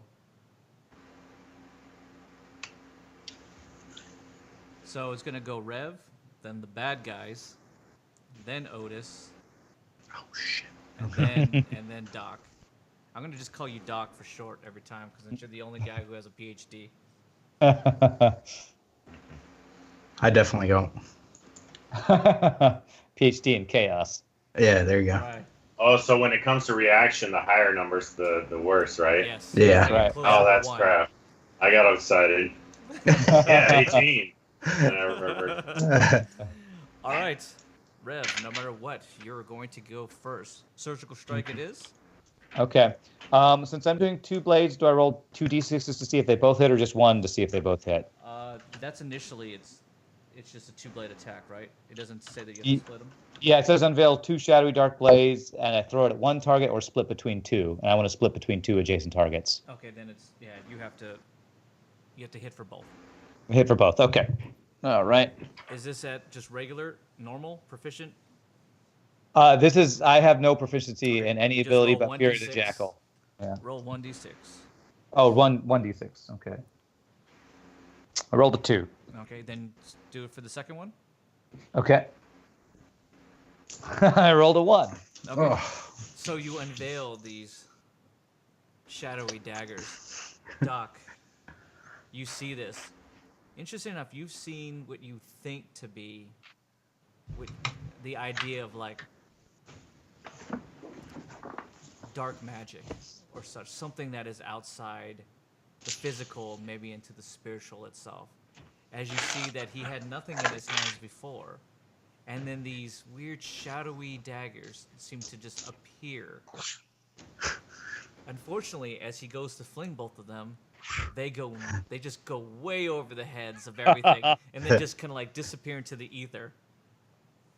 And then, after they miss, I'm hoping they all looked at those blades, because my next action was to use splitting image to create a holographic image of myself to create deception, and then I want to jump back so that they see come to my after image as the target for them to attack. 2 of the guys actually do take a look as they see this thing gonna go over their heads. The other 2 are just focused on you. Okay. I did that on purpose. Yeah, I did that on purpose. I don't have to miss. Go ahead and do your splitting image. Okay, let's see. Cyberjack will create a holographic image. Target must make an awareness check. Upon fail, target's gaze is fixed upon image. Jackal gains upper hand no matter what the situation or position. Okay. All allies can do 1d6 extra damage on target. Okay. So. If they are, go for it. Okay. I don't have to roll this. It doesn't say that I have to roll this. You always have to roll to see if you actually get it done. Oh, really? Okay. But I thought this was like for this one, mirage, I'm or- going to give you advantage because you did get a few of the guys to take a look Okay. away. So they A have little no bit of- idea that you're seeing you pull this off. Okay. Silver All right. lining. I rolled a 2 and then I rolled a 5. I rolled a Nice. 5. Nice. So immediately you try to do it and you just go, oh, and then you think to yourself, yeah. They're not looking. Go. Okay.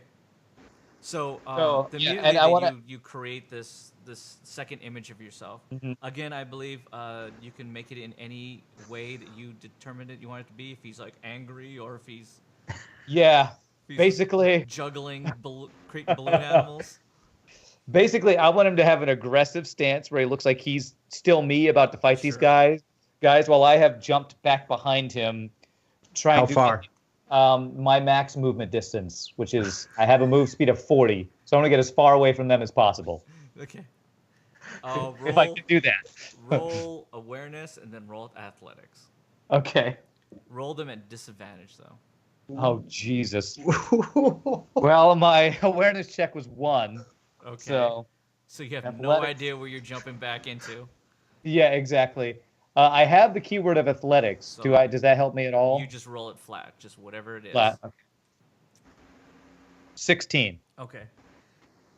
Nice. Nice. I don't know where I'm going, but I'm going there. All 5 of the guys immediately focus on you. They can't figure out what exactly just happened. It's They like focus on me and not my image. No, on your image itself. Oh, okay. So you were there and then you're still there. But like they seem confused, but they all focus on this really super aggressive message of yourself. As you jump back, right back into the blood-filled room, and you just slam and trip over like the 5-6 bodies that are there. But as you do, Okay. you kind of like slide and flip, and you get onto your knees. But there is a ton of blood all over your knees now. Okay. But you did not fall on the ground.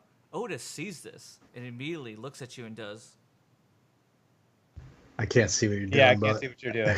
I know. That's what I'm just saying. Immediately it does. Oh, okay. I'm sorry. Okay. I thought you were. No, I wasn't doing anything. I can't do that anything. All right, yeah. The clench on the grenade gets tighter as I notice him jump back. You said. Yeah. So you like Okay. you pull out your grenade. He does all Yeah. this thing, and then you see him just jump. His body going backwards back into the room. Yeah. Slip slide on a bunch of Slip blood. slide, and he I don't even want to hesitate. Rolls. I'm gonna click the button, and I am. you're Well, tossing it's it not out my there? turn. Well, it's not my turn though, right? Well, Like a battle that's order? right. Yeah, you're not. Yeah, the enemies go You at first. least go to activate it. The moment you kind of see this from him, Yeah, I want to react to it. That's basically the gist of what I want to do. they are all completely enamored and focused on him. And with that, go ahead. I'm gonna let Otis go. I'm clicking the concussive, and I'm aiming it for the middle, right in the center of where they are, and I'm gonna go. Ha ha! Gotta do it. Okay. And this whole time, my image is like throwing blades, like throwing more dark is blades. that what like, he's doing? Okay. yeah, he's aggressively like, ha! Look at me, I'm gonna attack you. Crap. Yeah. Okay, so you're like throwing stuff, and then you can see that you, especially Rev, can still see out there. You see them all like drop to the ground, and they're like dodging these invisible things that's not really there. Yeah. Okay. And they all pull up their shields, and they kind of hide behind the shields, thinking like it's gonna block these things, and it just goes right through them, and they're like confused, like, what is this? What's going on? With that, Otis clicks his grenade, and he just kind of like tosses it. Do you toss it through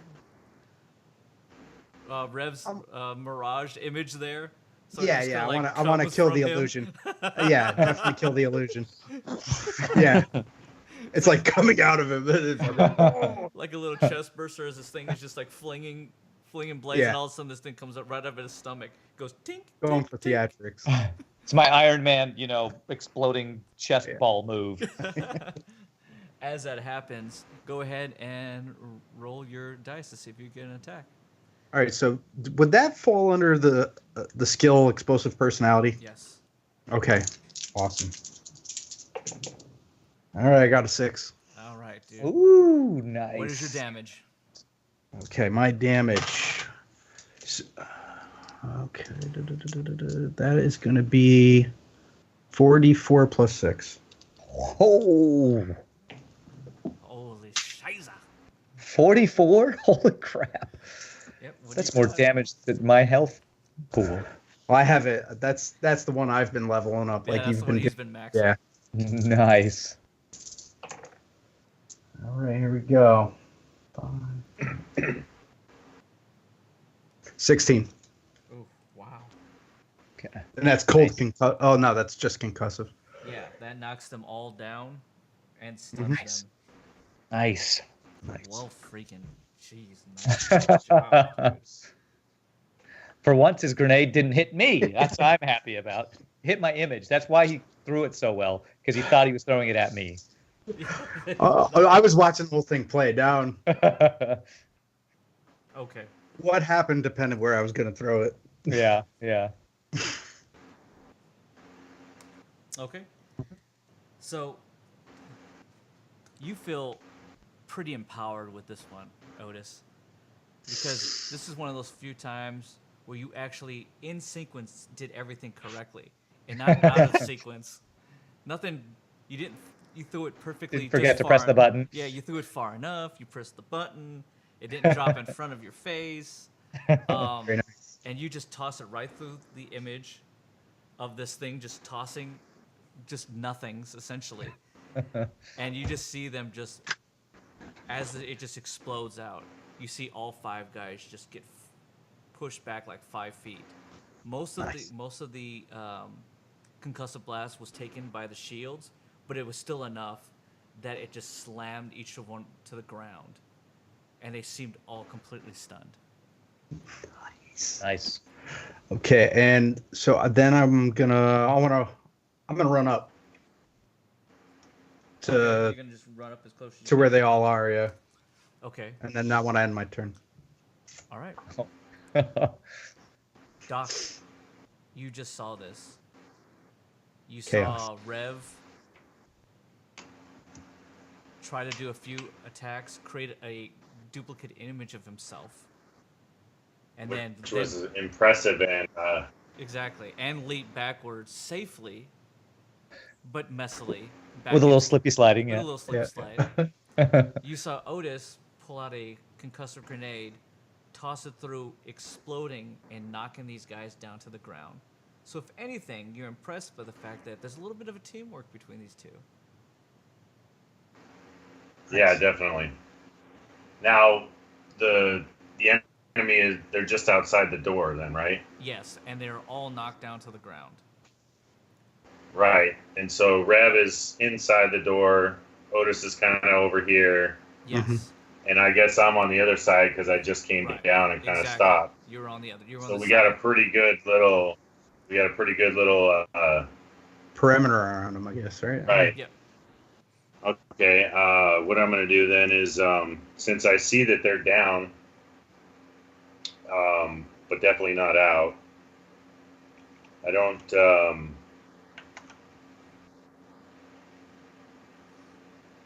Now you absolutely know I they're have- stunned, but some of the guys are still moving. But they're if anything, it was a good explosion. But you know, just because of the shields and how heavily armored they are, that it wasn't probably something that did. You know, it wasn't gonna life threatening or anything like that. It just knocked them down really, really good. So they're kind of like spread out now in a little circle Pretty much. Still because they horse got blown back. They're probably all about 5 feet from where they were initially. I'm going to. Now at this point, am I still into the shadows mode, or do I have to go into that again? No. What's that? No, they haven't. They're at no way looking at you at all. So I would give you advantage on any in the shadow stuff. They were focused on Rev at this point because he was the only one that emerged and came out. Yeah. Okay, so I'm still in that mode. All right. Then I'm gonna I'm gonna make a move and kind of get into the doorway a little bit or just outside of it. Okay. And since I have my remote mine drones are concealed, there's no way that anyone would have known I had a weapon. I don't think. Does that make sense? That's right. So I'm going to basically, I want to release that sucker and drop it kind of right as central as I can to where they are as my main, and then activate it with my bonus. Okay. So If all goes well. So what you guys see from this gentleman is the pants that he's kind of wearing. Uh-huh. He reaches into them, and it's interesting because you pick it up, Rev, that it seems to be almost holographic. His pants are holographic? His pants are all holographic as he kind of reaches beyond like the veil of these pants, and he pulls out these big silver mines that he's been housing in his leg. Oh, Cow I gotta pants. get me some of those. He takes one of them, activates it, just like old Otis did.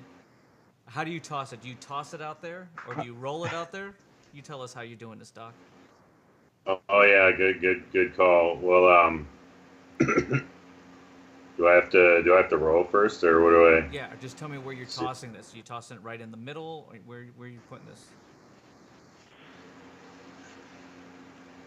Yeah, I'm gonna basically. I would imagine. Yeah, I got to the point where I don't have any obstructions because all the bodies and stuff are kind of behind me.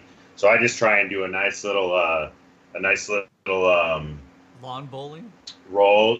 Yeah, kind of nice little roll, like a little roll / Boxing. toss to get it to be as in the middle of them as As possible. centralized as possible. Okay, go ahead. Right. And you're gonna have advantage in this, so you're gonna roll that twice. Roll the d6 twice. Is this just a normal or is this upgraded? It's a normal. Okay, so roll. Now that I think of it, D6 twice. All you need is a All 5 or a 6. Ooh, I rolled 2 6s. Nice, nice. Wow, I need some of your rolls. It's meant to be. All my practice rolls were crap. I like that. You roll it perfectly, with just the right amount of finesse and the right amount of power, that it rolls perfectly right in the middle and completely stops. Awesome. And you're gonna go ahead and detonate it. I am. Which is that's your bonus is for the detonation? One. Yeah, one. Yeah, 1d8 plus 4. Okay, so go ahead and roll 1d8 plus 4, and then roll another d6. What's the d6 for? They're all stunned. Nice. Oh, nice. 2. 2 plus 4, so that's 6. And then a d6. And then d6. Oh, Christ. 1. Oof. You do Oof. 7 points of damage. Apparently so. Well, and you know, my splitting image it actually gives all allies 1d6 extra damage on the target. I don't know if that's only for the first attack on them or if that's every attack my allies make. Yeah, that's right. That's right. Roll another d6. I probably should have mentioned that while the first grenade went. Yeah, when but, Otis did it. yeah, that's whatever. Roll another okay. d6, Doc. Oh, nice. I forgot the benefits of splitting image there for you. Hey, 2's better than 1. That's right. I'll It's take double. 2.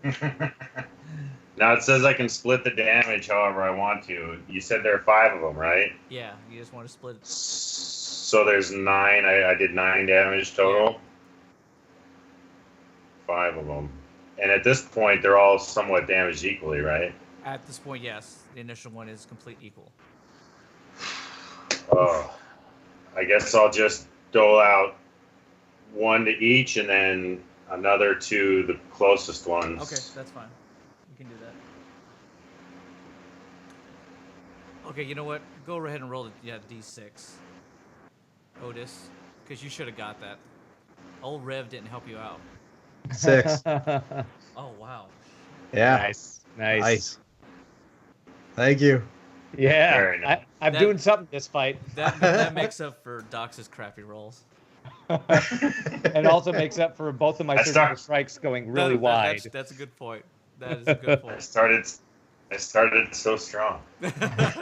And you ended so poorly. Rev, you're up. Yes. I have no weapon right now, so since I've kind of jumped back into the Roll awareness. Okay, I'm going to roll awareness. I have this keyword. Can I have advantage on this? Absolutely. All right. I rolled a 14. You do notice that there is a Calarium glaive that's just sitting there. Oh, a Calarium glaive. It's not my weapon, but it's just a random weapon. It's hidden under a few dead bodies of the guards that were sitting there right in front of you. That you kind of like notice. It is soaked in blood though as well. Okay. Well, so am I. So I like slide this body off the top of this glaive. As respectively as you can. You're like, sorry. No, I'm covered in blood. I'm like, yeah, sorry about the blood. Gotcha. And I grab the blade. Okay. And I would like to, since they're all stunned, now that I finally have a weapon, I feel so much better about my life. I want to run directly back at the closest stunned guy and try to Fury of the Jackal him. On the right or the left? Which one? Let's see. Otis, you said you ran in. Where is Otis in relation to them? Essentially, I look at it as if you're right in the middle, still in the foyer. Otis is on to the right side of you, behind the door, and then Ace is on the left side. Okay. I will run towards the far right one. Okay, go for it. Okay, so this is my upgraded skill. So it's level 3, so I can roll 3 d6. Is that right? What is your speed? Oh, my speed is 40. Okay. So, and I ran exactly 40 away, so I'm hoping I can run 40 back this Do you turn. have range? Um, Because they were blown 40. They were blown an extra 5 feet away. oh, they were? Okay. Well, okay, here's what I have. I have move speed 40. My Fury of the Jackal allows me to quickly slash up to 2 targets, leaping up to 20 feet Okay. and slamming down. So I have 20 You feet can do extra. it. Absolutely. Okay. You got it. Okay. I remember that weapon. Yes. Shane used that was his first character. Was a cyber Oh, jackal. really? A Yeah. cyber jackal? Yeah, I love Nice. this. I like that one. All right, I rolled 2 6s and a 5 actually, Oh crap. so I hit. Wait, is this the one that you upgraded? Yeah, this is my upgraded attack. Nice. Oh, you rolled 2 6s and a 5? Oh wow. Yeah. If you rolled So- one more 6, you would have done double damage. Oh 'Cause man. that's critical mass at that point. Oh, that's so close. All right. Well, this attack allows me to slash up to 2 targets of adjacent, but since they got blown away, they're all kind of isolated, right? Pretty much. Okay. So I'll do. This is. If it's a single target, I can spend 1 more exhaust to hit the target twice. So I can hit one guy twice. Right. So since it's skill 3, I do 2d10s plus 5 for damage. So 2d10s plus 5. Okay. I rolled a 7 and a 5. So that is 12 plus 5 is 17. And with this being an upgraded, is there like extra damage or something like that? No, but Okay. you're getting they're still stunned Uh-huh. on the ground, and your thing is still up. Oh, wow. Oh, my debuff is still up? Yeah. Oh, okay. Actually, you know what? Roll a d20. We're gonna find out because it is the beginning of your Yeah. turn.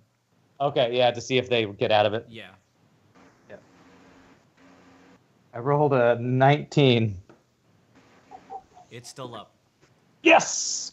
All right, Kill so these I guys. did, It is still up. I did 12 plus 5. I did 17 damage for Maya, and then plus whatever else they have. Okay.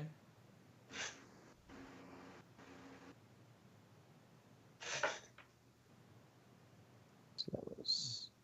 So it's an extra 2d6. So whenever. Oh, you're I do too. Oh, I didn't know I got 2 extra d6. Sorry. 4 damage. Wow, 2 extra d6 and he gets 4. Yeah, I got a 1 and a That 3. hurt. So essentially you do 21 points of damage, right? Okay. Okay.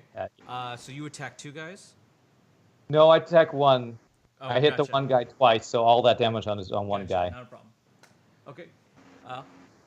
With that one, you do leap up. You actually kind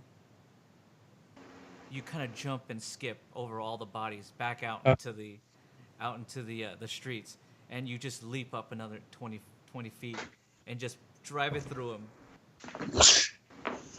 And this immediately he tries to put up his shield, and you blow Uh-huh. right through that plasma Nice. shield, shattering it.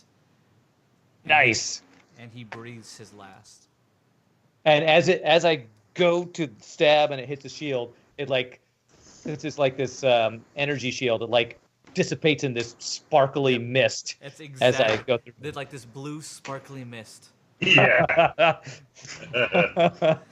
As blood is flying off me from the blood I was sliding through. You just ran Okay. you just essentially just run this guy completely through. You can actually feel it go all the way through into the ground below. Into like Nice. this like stone ground. And you think to yourself, if you only had your own weapon, I know. you could have that you could have that essence. All right. And you know, it's a pager. Oh, yeah. You do Um, have a bonus. Yeah, I do have a bonus. What would you like to do? Let me see here. So that's one guy dead. So there's still 4 kind of stunned on the ground. Immediately, you look over to the other guy who's right next to him, probably like Uh-huh. another 5 feet away, and it's just like fear in his eyes as he just saw that. He's like, but he still can't move. He can't like put it together. Uh-huh. Okay.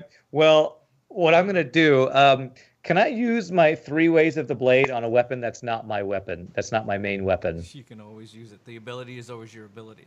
You just All can't, right. You just can't do any of the essence stuff. I can't do any. Okay. So I'm going to look that guy right in the eye, and I'm going to hold up my weapon and use hell way of the blade, which is going to ignite my blade and have it catch on fire right in front of his face.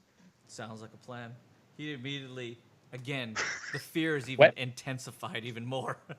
I see him wet himself. You know what? He does not. Oh, dang it. All right. He tries to steal himself as best as he can. Okay. All right, they're going to try to roll to see if they can get out of this. Okay. Okay, and they do. So, four of the gentlemen get back up to their feet. The fifth one is completely expired. They immediately see that you've killed one of theirs, and you're kind of standing over him. They immediately turn. Like taunting them. Yep. They immediately turn and start making their way towards you. Okay. As that happens, did you have any of those things have a threat roll on them?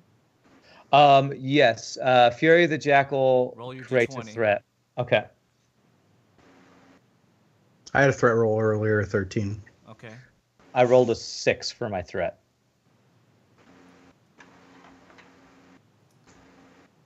Okay.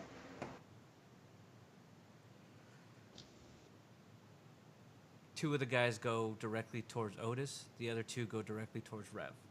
Okay. All The right. two guys who are coming up behind you, unfortunately, because you can't move, they're going to get as close as they can, but they're going to probably be right around 20 feet away from you. Okay. As you see that they're axe in hand, they grab like the back end of it, and they snap it out, and it sits on this long chain, and he's beginning to swing it over their head towards you. Okay. The first one is going to swing it and then strike, and he hits. Oof. The second one is going to swing and strike, and you duck out of the way on that one. Whew. The Okay. the first one will hit you, Uh-huh. and he's going to go do 2d8 plus 5, and he has phase. Phase is it bypasses armor rating, so you're taking all of it. Oh, so I don't get my ballistic body vest doesn't Nope. protect me. Okay.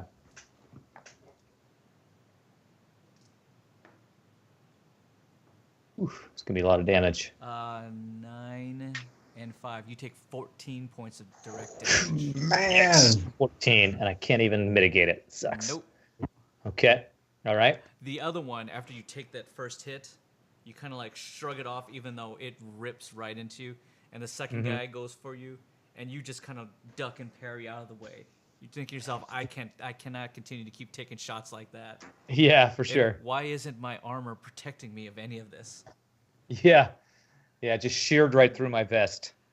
Otis, you are partially covered, so whatever attacks they got against you are going to be a disadvantage. But they are both going to Okay. try to take a strike at you because you're kind of like hidden behind the door a little bit. They're just going to just try to go straight through the door and just trying to take you out here. Well, I rolled a 6 and a 5, so they hit. And then the second Great. guy... And the second guy rolled a 3 and a 2, so he missed. So Sweet. you're kind of like hiding behind the door. The first one just goes right through the door, right into you, and hits Ooh. you. That's fun. 4. So he's going to do 2d8 plus 5. F that guy. You take 14 points of damage directly. Yikes. Okay. Sweet. And the other one just completely goes wide, but it rips through the rest of the door above you and kind of just shatters as like this wooden door. You're getting less and less coverage from this thing at this point. Okay. With that, you do see this, Doc. You see that Otis has taken some damage. You've seen that Rev outside is well taking some damage. You're up. What would you like to do? Well, at this point, I'm outside them technically, right? No, you're still right in that same spot, just right behind Like that right, door. kind of in the door. Yeah, so in the there's two doorway. guys who are attacking Otis are super close to you at this point, but they're focused on Otis. And then past him is Rev with the two other guys.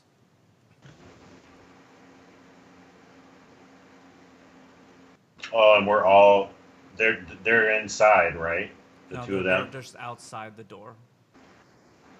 It's not like you can't Okay. see them, but they're outside. Right. Well, I figured I was positioned right, kind of inside, close to the exit, so that they're outside then, both of them. Yes. Yeah. All right. And you said two of them are focused on Otis, and the other two are Otis. focused on Rev.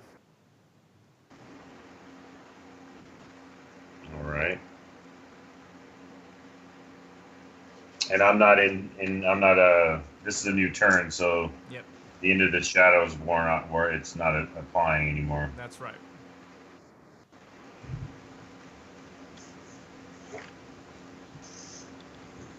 What are you gonna do? I'm going to.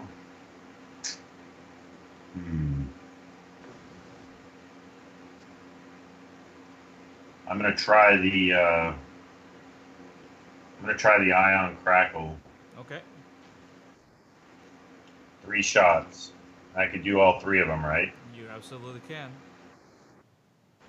No, you do one, or you pay an extra one to do a second one.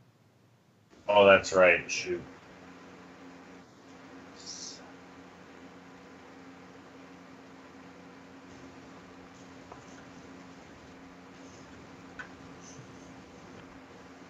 All right, come on, Doc. You got to do something here.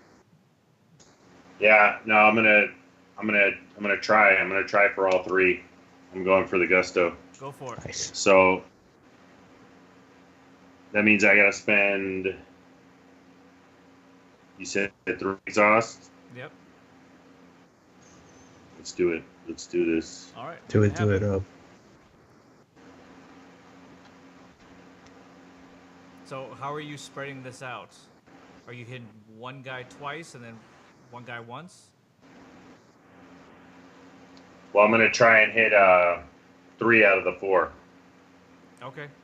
and I have The a last one's gonna stage be 2. last one's gonna be a disadvantage then, because you have 2 guys in front of you and you're trying to hit guys who are beyond that. So you're trying to hit through those guys.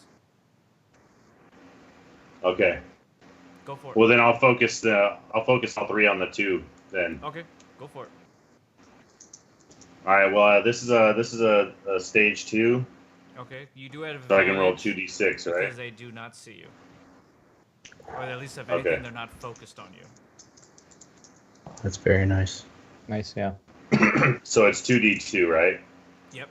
Or 2d6. Sorry. Yes. It's always 2d6.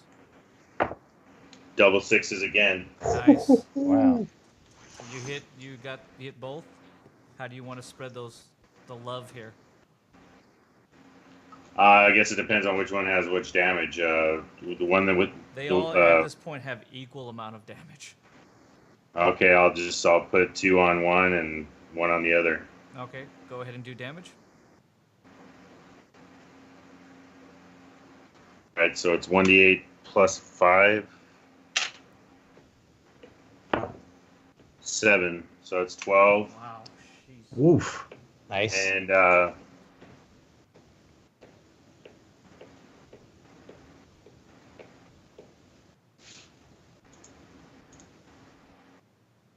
now since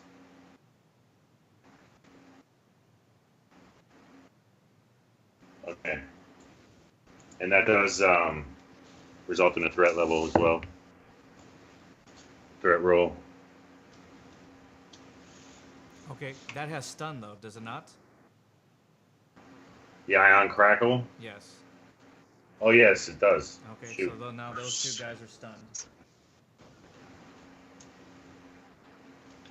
Now Very those would be nice. the 2 that were on Rev, right? Yes. No. Those are the 2. No, that those were would be on- Otis. Yeah, he was by the Oh, door, so okay, they would be cool. the Otis is closer the ones. closest, yes. Yeah. Nice. Otis, you do see this, Nice. and you see like these 2. Essentially, the doctor just kind of reaches out his arms, and out of his essentially his forearm comes out this little panel that just pulls up. That's housing this like electric pulse dart gun that shoots Cool.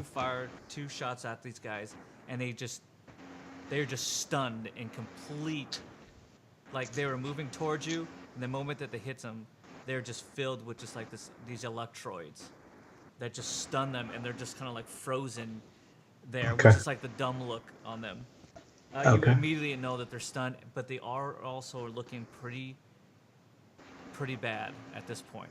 They're now like bleeding pretty good. So I've got a quick question. Yep. At the end of my skills list, there's a star that says simple melee attacks 2d4. Yep. Is that considered a bonus or a main if I do that? Those you're allowed to do whatever one you want to use to spend it. Oh, okay. Well, then I'm just going to use a main, and I want to, if they're both around me, they look dumb, they look bad for shape, I'm going to punch the one that looks worse in the face. You know what? I will let you do that and take care of that, Otis. But Rev, what are you doing? Yeah. I'm like facing off with these two guys. You're facing off with these two guys. You do hear this commotion behind you but if anything, you kind of look back and you just see old Doc and old Otis back there, and you're just thinking to yourself, why don't I have backup? I look at him like I thought earlier when I saw the thing. I want to get the Rev Jet, the stealth. It's like, I need to get me some wrist tasers too, man. I need some upgrades. This is really bringing it home. I need some upgrades. It looks Absolutely. You're up. What are you gonna do? like. Did Doc use his bonus? I thought he only did one thing. Oh, Well, I was just going to ask because Ion Crackle is listed as a bonus. So he still has a main. And yeah. If you have a main, go ahead and just use that.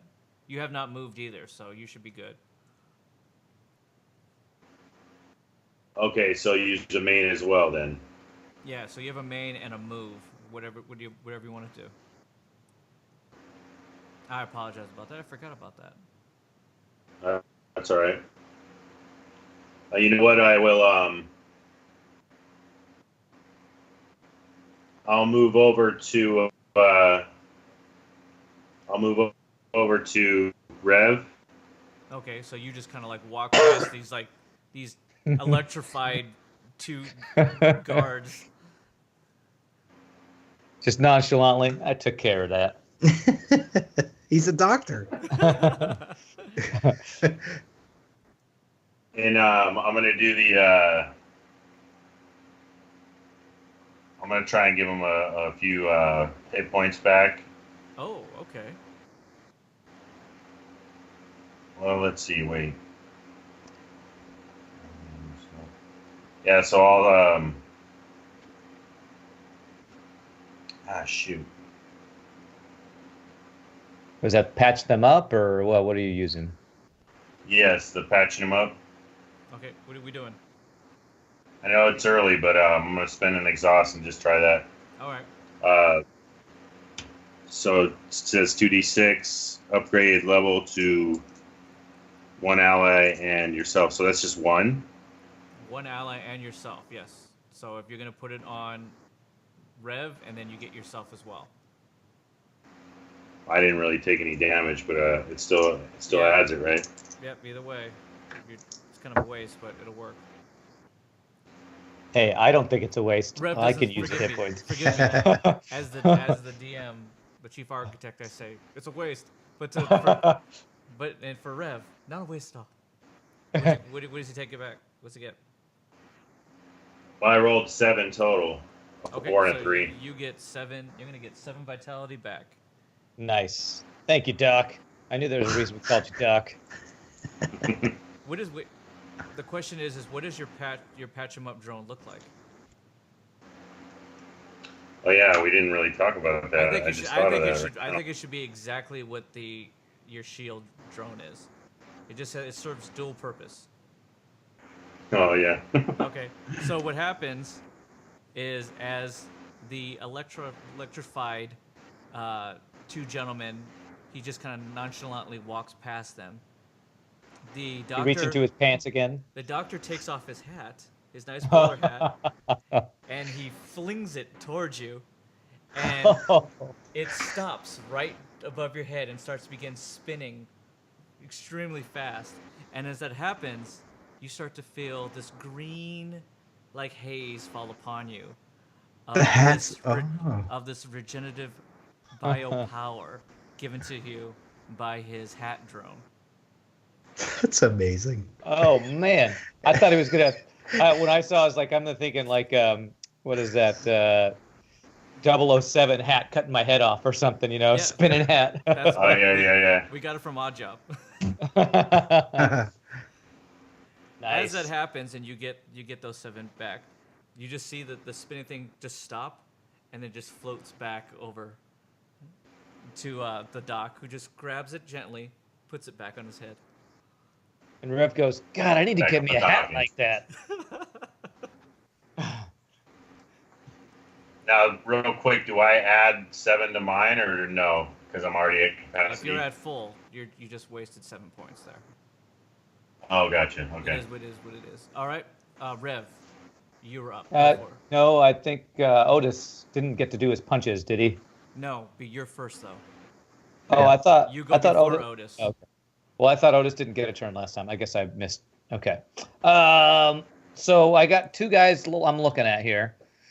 And they're like right up on me, right? Or when they threw their axes, were they a distance away from me?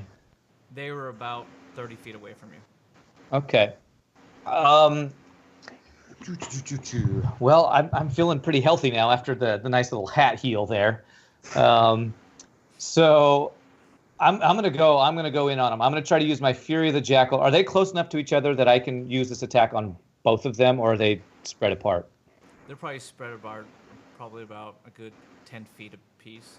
Now they're trying to like flank out and try to create more distance after seeing what you've done. Okay.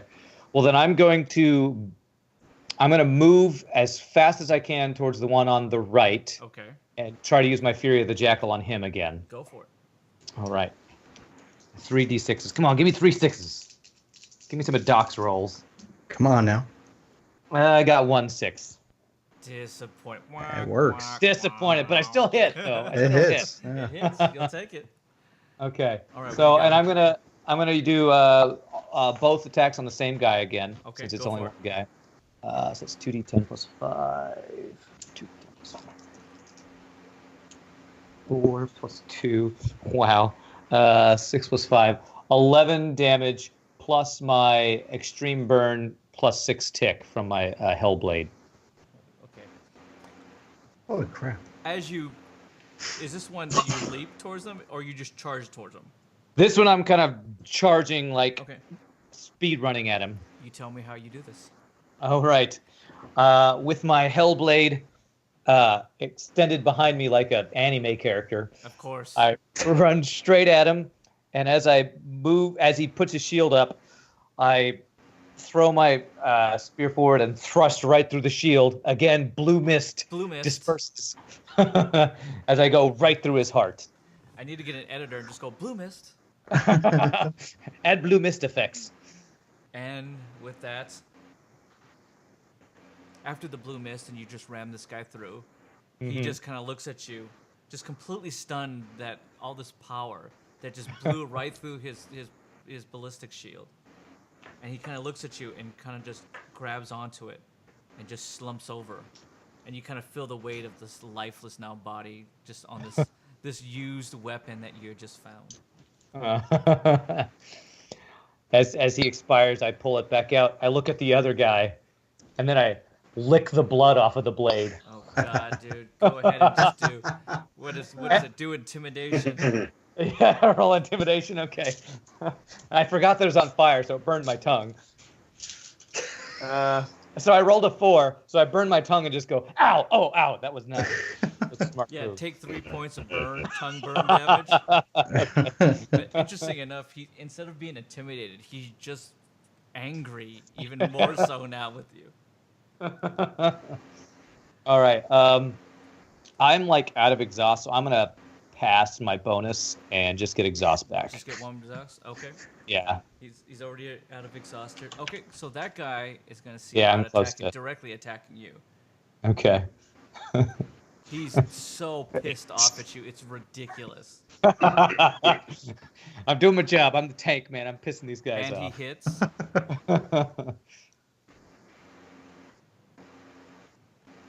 He That does same axe Yep, attack. Same attack. Okay. 6 7.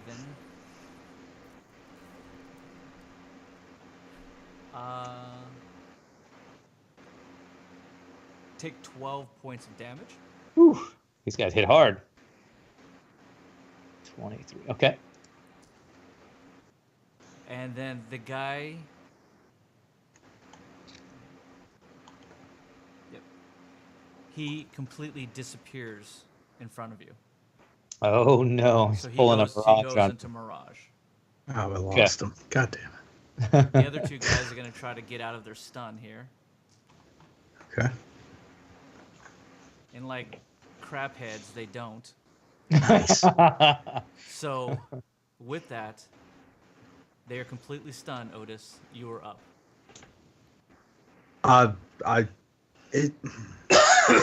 Can I look around and see if there's like a gun or anything that I could grab real quick? Sure. Go ahead and roll awareness. Roll it at advantage. They're not doing anything. 16. There's a little X-Fire sitting there. All right, I'm gonna Little grab that. 45 caliber handgun. I'm gonna grab that, and I'm gonna cool guy style it, and just point it at the one worse for wear. Pull the trigger for a quick trigger. Okay, go for it. Okay. Number one. Hit, Number 6. one. Roll for cool guy. All right. Roll for cool guy. Only a 9. But for the attack, I got a 6. Okay, so that's a hit. Okay. You get a few oohs and ahs from the patrons who are like still sitting there. They're watching all this. You're not exactly sure if it was kind of like, ooh, that was bad, or ooh, that was cool. Maybe you'll get a few numbers from the chicks. Okay. So I did quick trigger it, and it only has damage for bow or rifle. Then easy enough. I'll tell you what the damage is. Give me 1 second. Okay. Oh, you can use a bow? I didn't know you could use a bow. Yep, he can use a bow. Future bow. Future bow. Long bow. Future, Dark bow. Future bow. That is going to be for you. Give me 1 second. X-Fire. 1d6 plus 2? It's 1... Is it 1d6 plus 2? Is that what's on there? I have one normally. You said X-Fire? 1d6 plus 2. That is correct. Nice. 4. Jesus, that was terrible. So you do 6. And then do another d6. They're stunned. Oh, no, I did 4 with the plus 2. Oh. Yeah. I got 2 1s. Wow. Yeah. Okay. Ooh, yikes. Yeah. Your cool guy style, you think yourself was probably not as cool. You probably should have just focused more on just shooting the guys. Yeah. But you cool guy style, and you kind of shot the guy in the elbow. Okay. Like, yeah, in the elbow, and he just kind of goes... All right. As a bonus, I'm going to punch him in the face. You just kind of roll up to him. Go for it. You ran, grabbed a gun, shot him, then ran back up and punched him. Yeah, and I rolled a 4, so I didn't hit. Oh, you didn't hit? Okay. So you Yep. actually shoot the guy, and you actually go... You walk right up to him, and you go to, like, hit the guy. Yeah. And you hit him square right on his, like, fiber mesh, like, hard ballistic helm. And it doesn't... it just goes... Tunk! And you just go... Oh. Ah, Like, ah, my hand. what the hell? With that one... Okay, so one guy has completely disappeared. The guy who was fighting Rev. And the two guys are still standing right there. Yep. You have... That was your complete turn? Yes, that Otis? was my complete turn. Doc. Yes. What do you got? You've seen that the other guy has disappeared as well. So now there's only 2 of them visible. There's only the 2 guys, and one of them has Otis standing right in front of him, like shaking his hand, practically just going, ah, man. Oh yeah.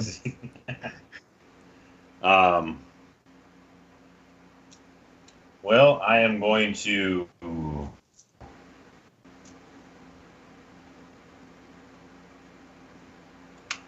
I'm gonna dynamo disc him. Go for it. And this is going to be. Oh shoot! I only have one on there. Okay. Go for it. They Got a 6. Okay, go for it. Jeez. What's the damage? The damage is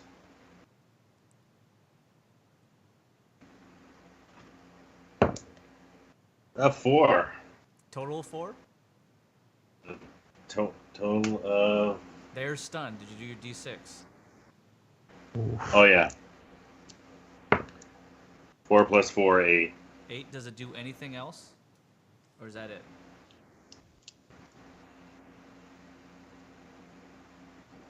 I'm Take seeing that, I'll Dynamo take that Disc. as It no. just says.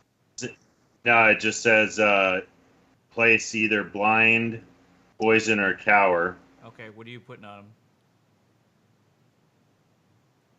I'd say the cower or blind him. Blind him? Okay.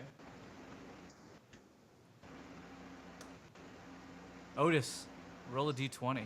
You're right there. Rolling it. Okay. 4. Oh, and my bonus will be reloading my Ion Crackle. Okay, so you can go ahead and just reload that. Otis, you take 8 points of damage, and you are now officially blinded. Great. The other 2 guys take 8 points of damage. Either drop both to their knees, as they're there. You can just see that like these guys are just holding on for dear life, but they all kind of like take their hand and kind of put it in front of their face, and they're like, no. I can't Wait, how see. did he get damaged? He's standing right next to the guys. Well, it just says here though that towards one target. He's standing right next to the guy, and you decided Oh, to you go gotta blind, be and then kidding it me. explodes out. You've got to be kidding me. You should have asked Otis not to walk right up to the guy and punch him in the Try to face. punch him. Well, hey, it is an experimental disc, That's by good. the way. Fair point. Otis, And it's not the first time one of our guys has hit a grenade on one of his friends. So, you know. Yeah. Don't Otis, worry. you officially, I apologize for the friendly fire. I'm not worried about it. Otis, you have completely lost your sight.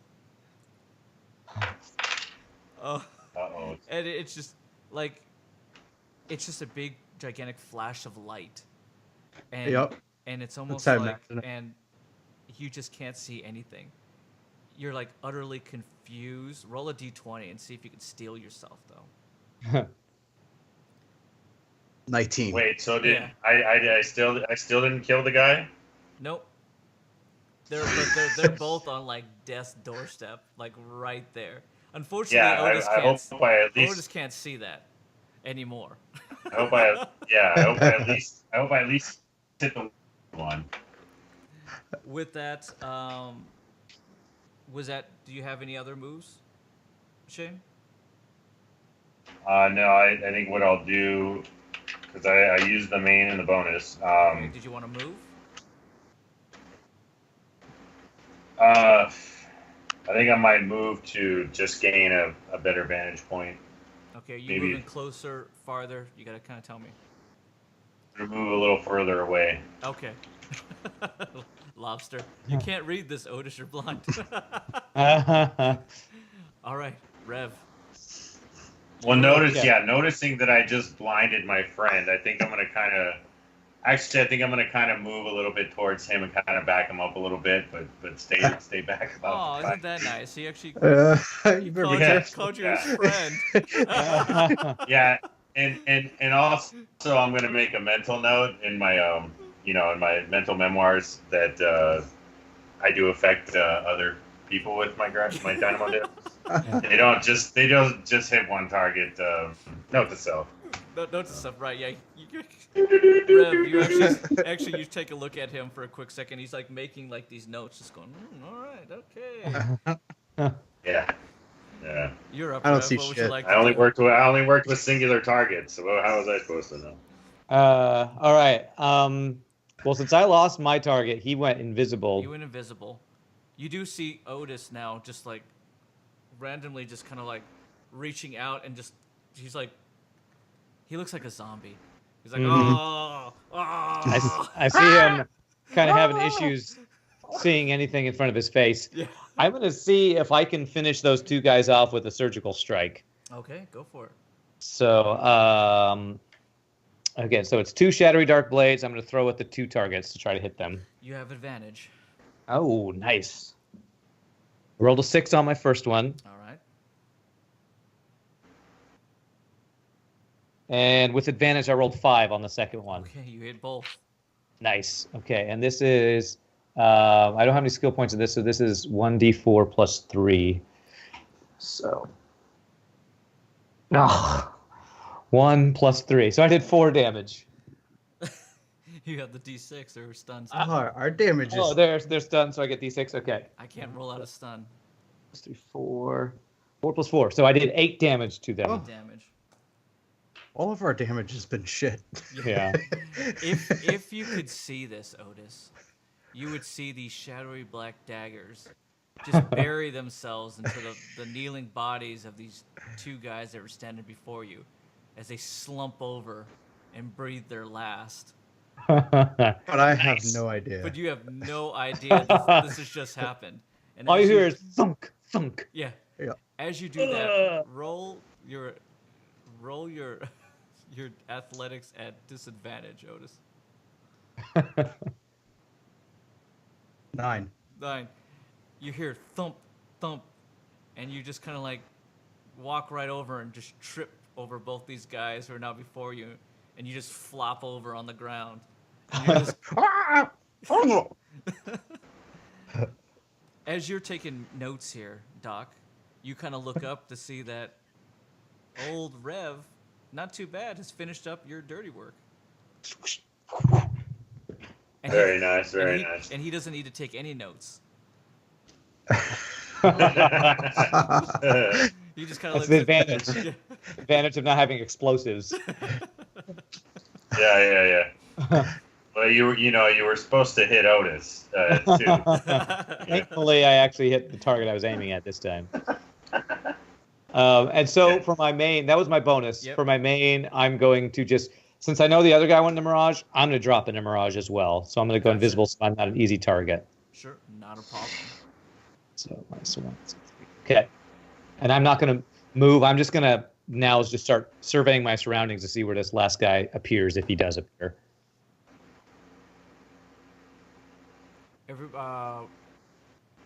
Doc, roll awareness. Rev, roll awareness. Otis, if you like to roll awareness, you can just be doubly disadvantaged, but I'll let you roll it anyways. Doubly disadvantaged. 2. 2. I rolled 18. 18.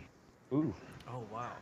double 18s. You both see footsteps Ah. about 20 feet away from you, and they seem to be moving quicker. Away from us or towards us? Away. Okay.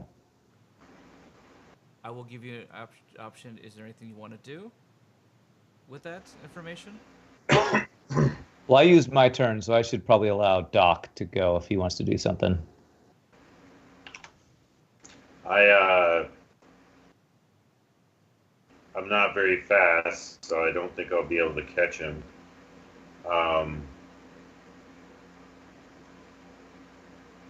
I think I just kind of let him run away. If he wants to run away, he can run away. I don't have anything to really catch him at this point. And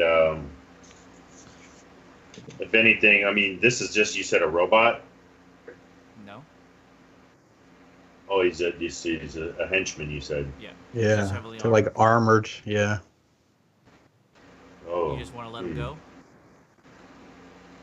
I have something I'd like to try to do that sounds kind of What do you want to do, dumb. Doc? Gotta go Yeah, I so got faster. to Doc. Yeah, I'm gonna let him go. Let him run. Okay. Roll a D20. I would like- Hold on, roll a D20. Okay. Oh, Otis. sorry. Okay. Sorry. 9. Oh my God. You can start to see what you think might be like blurred images at this point, and that's it. Right now, you're just eating stone dirt. Shit. Rev, you're up. I want to try to throw my mini surveillance camera and stick it to the back of this guy as he runs away. Look at this. Go ahead and This is a roll it to callback. see if you can do it. D20, I guess.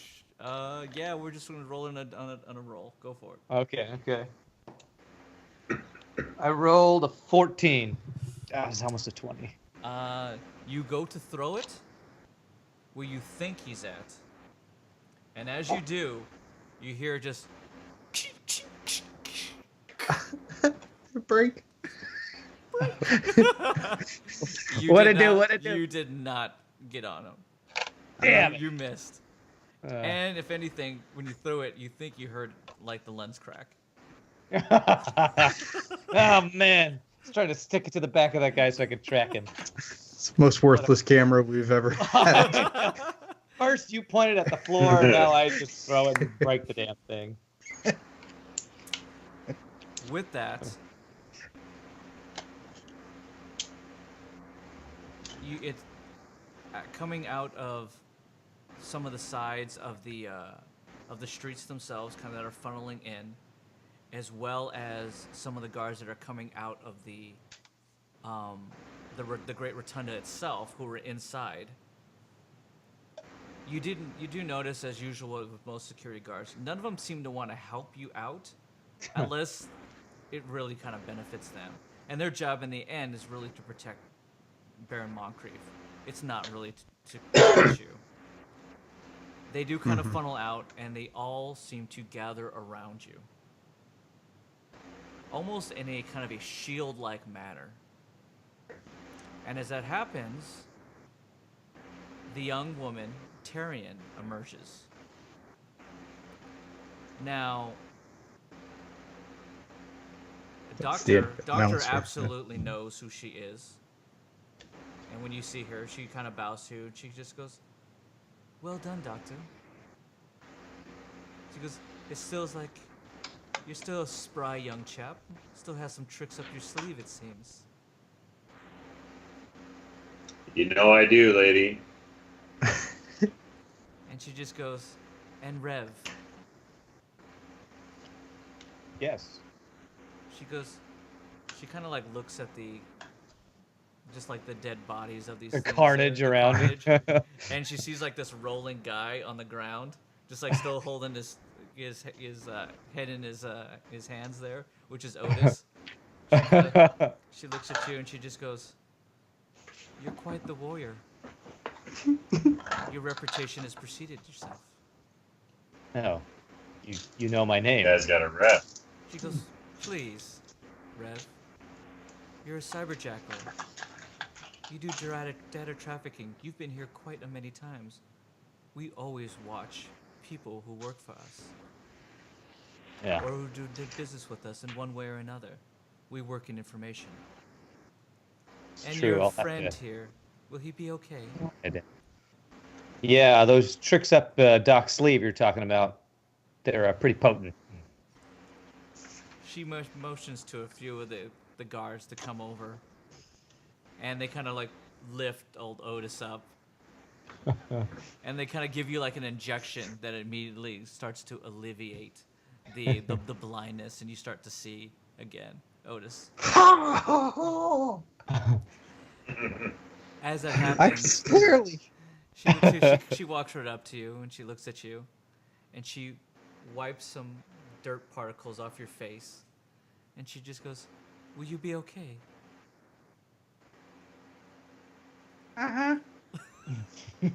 She just goes, he goes, "Quite the stir up here. Don't worry, gentlemen. We will be taking vengeance against them. Those damn broken. How dare they come here?" Damn them all. Needless to say, Baron Moncrief. And she looks at you and she just goes, "Wow, we appreciate your vigor." And she just goes, "Maybe you should sit down. You've gone through a lot." I sit down. He just tries to find anything he can sit down on. It's just the two slumped over dead bodies. He just, I do it. sits on them. And she looks at you, she just goes, needless to say, these are troubling times. The Clockwork King would like to see you. Will you meet with him? She's talking to all of us, or just me? Yes, Okay. The Clockwork King is Baron Moncrief, right? absolutely. Yes. Yes. Okay. yes. Rev says, will he help us track them? They took our friends. And she goes, I think he'll do more than that for you. After tonight, and yes, it is night, even though it's 2 months of perpetual day. She just goes, you seem like gentlemen that he can put his faith and trust in, and he doesn't do that lightly. You can ask Yep. the doctor here himself. Rev just looks at Otis like, trust us? Okay. I'm looking at the doc, and I'm just pondering, like, who is this guy? Yeah. Because I have no Well, I idea. just- Everybody else knows who he is. I have no clue. I didn't realize we were in Alaska. I just basically I look at her. I say, I was invited here by him, and I was expected to see him eventually. So let's do this. And she goes, gentlemen, is it okay with you as well? I nod in agreement. Yeah. As if he can help us track them, I'll meet with the Clockwork King. She just goes, please, come forward. With that, the large kind of like shield brigade that is around you moves like in tandem with you. Almost like, weirdly, at the exact amount of distance, they almost match your speed, that they're always about 10 feet away. As that happens, the rest of the group starts to usher out all the other patrons and party goers. A bunch of doctors and such, essentially nurses, start to tend to the wounded, and you kind of go back up onto the second floor into the landing, into a back room that was in that large dining hall. As you go in there, there seems to be a great elevator that goes up one more flight up. Tyrion, the young woman, hits the button and it opens up, and she goes, please, sirs, enter. We have much to discuss about your future as well. And with that, we're going to end our session there tonight. Son of a bitch. And we will pick up, You- This could go bad, like any You- second. You wanted to meet the king, huh? and we will definitely pick up next week to find out exactly how the meeting with the Clockwork King is going to go for these gentlemen. I want to thank these gentlemen for a wonderful evening, especially our new cast member here, Shane, as Dr. Ace Mars. I want to call you Dr. Ace Montana. I don't know why I want to. Ace Ventura. Yeah, but I'm Nice. thinking that. Ace Ventura. It's For, fun. he's like a version of like Jim Carrey and Hannah Montana together. What a combo. Holy crap. For his first Oh, night thank here you. this Yeah, evening, thank you, bringing Jack. this awesome character here to our group and bringing just another new dynamic here. Yes. Again, awesome job, guys. To the wonderful Mr. Burgher _TV as Otis Dirtbanger, our resident shenanigans general, the mayor of Shenan's. I'm just trying to stick to Otis. He is. He absolutely is, and he brings just the awesomeness. And then just Mr. Rev 118, aka Rand 118, who's just he is the cold-blooded killer of this group. Yeah, He gets more kills. I think you guys don't know, but on his mouse, his computer mouse has little notches for all the people that he's killed in Oh, this yeah. game. I'm marking him down, and I gotta, you gotta kill him. You gotta look good while doing it too. Yeah. Exactly. You gotta get a mist. You gotta get a mist maker. Yeah, I need, Blue I mist. need to find a way to get blue mist and put it on a little thing there. It just goes blue mist. Anytime I get a kill. Again, for just an amazing night here. We want to thank everybody else who hung out with us and for everybody who chatted up. Lobster, Fire. Thank you guys for hanging out, as well as Pie Boy, who was hanging out with us earlier. You guys are amazing. We love doing this. I love bringing this stuff out to you. Game that it's probably been 7 years in the making now for me in regards to just story, the world, and this game. And it's awesome. I appreciate it's really great. it. I appreciate it. Everybody here has been amazing. Thank you so much for coming back and seeing us even after our little hiatus there. Just need to take some time to make sure that we can get everything back on track here. And I was able to get Shane here to come in with Dr. Ace Montana. That's what it's going to be. It's just Dr. Ace Montana. Dr. Drone Detective. Drone detective, nice. Yeah. Just bringing just the coolness and stuff like that. To everybody, again, we do this every Friday evening at 7 p.m. Pacific Standard Time.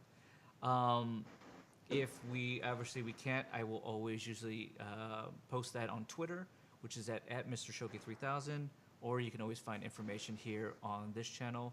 All videos, if you want to check it out, are always on my channel. You can check it out in the descriptions below for the YouTube channel, where you can see these wonderful gentlemen at your leisure and have a good time just watching some of the past episodes as well.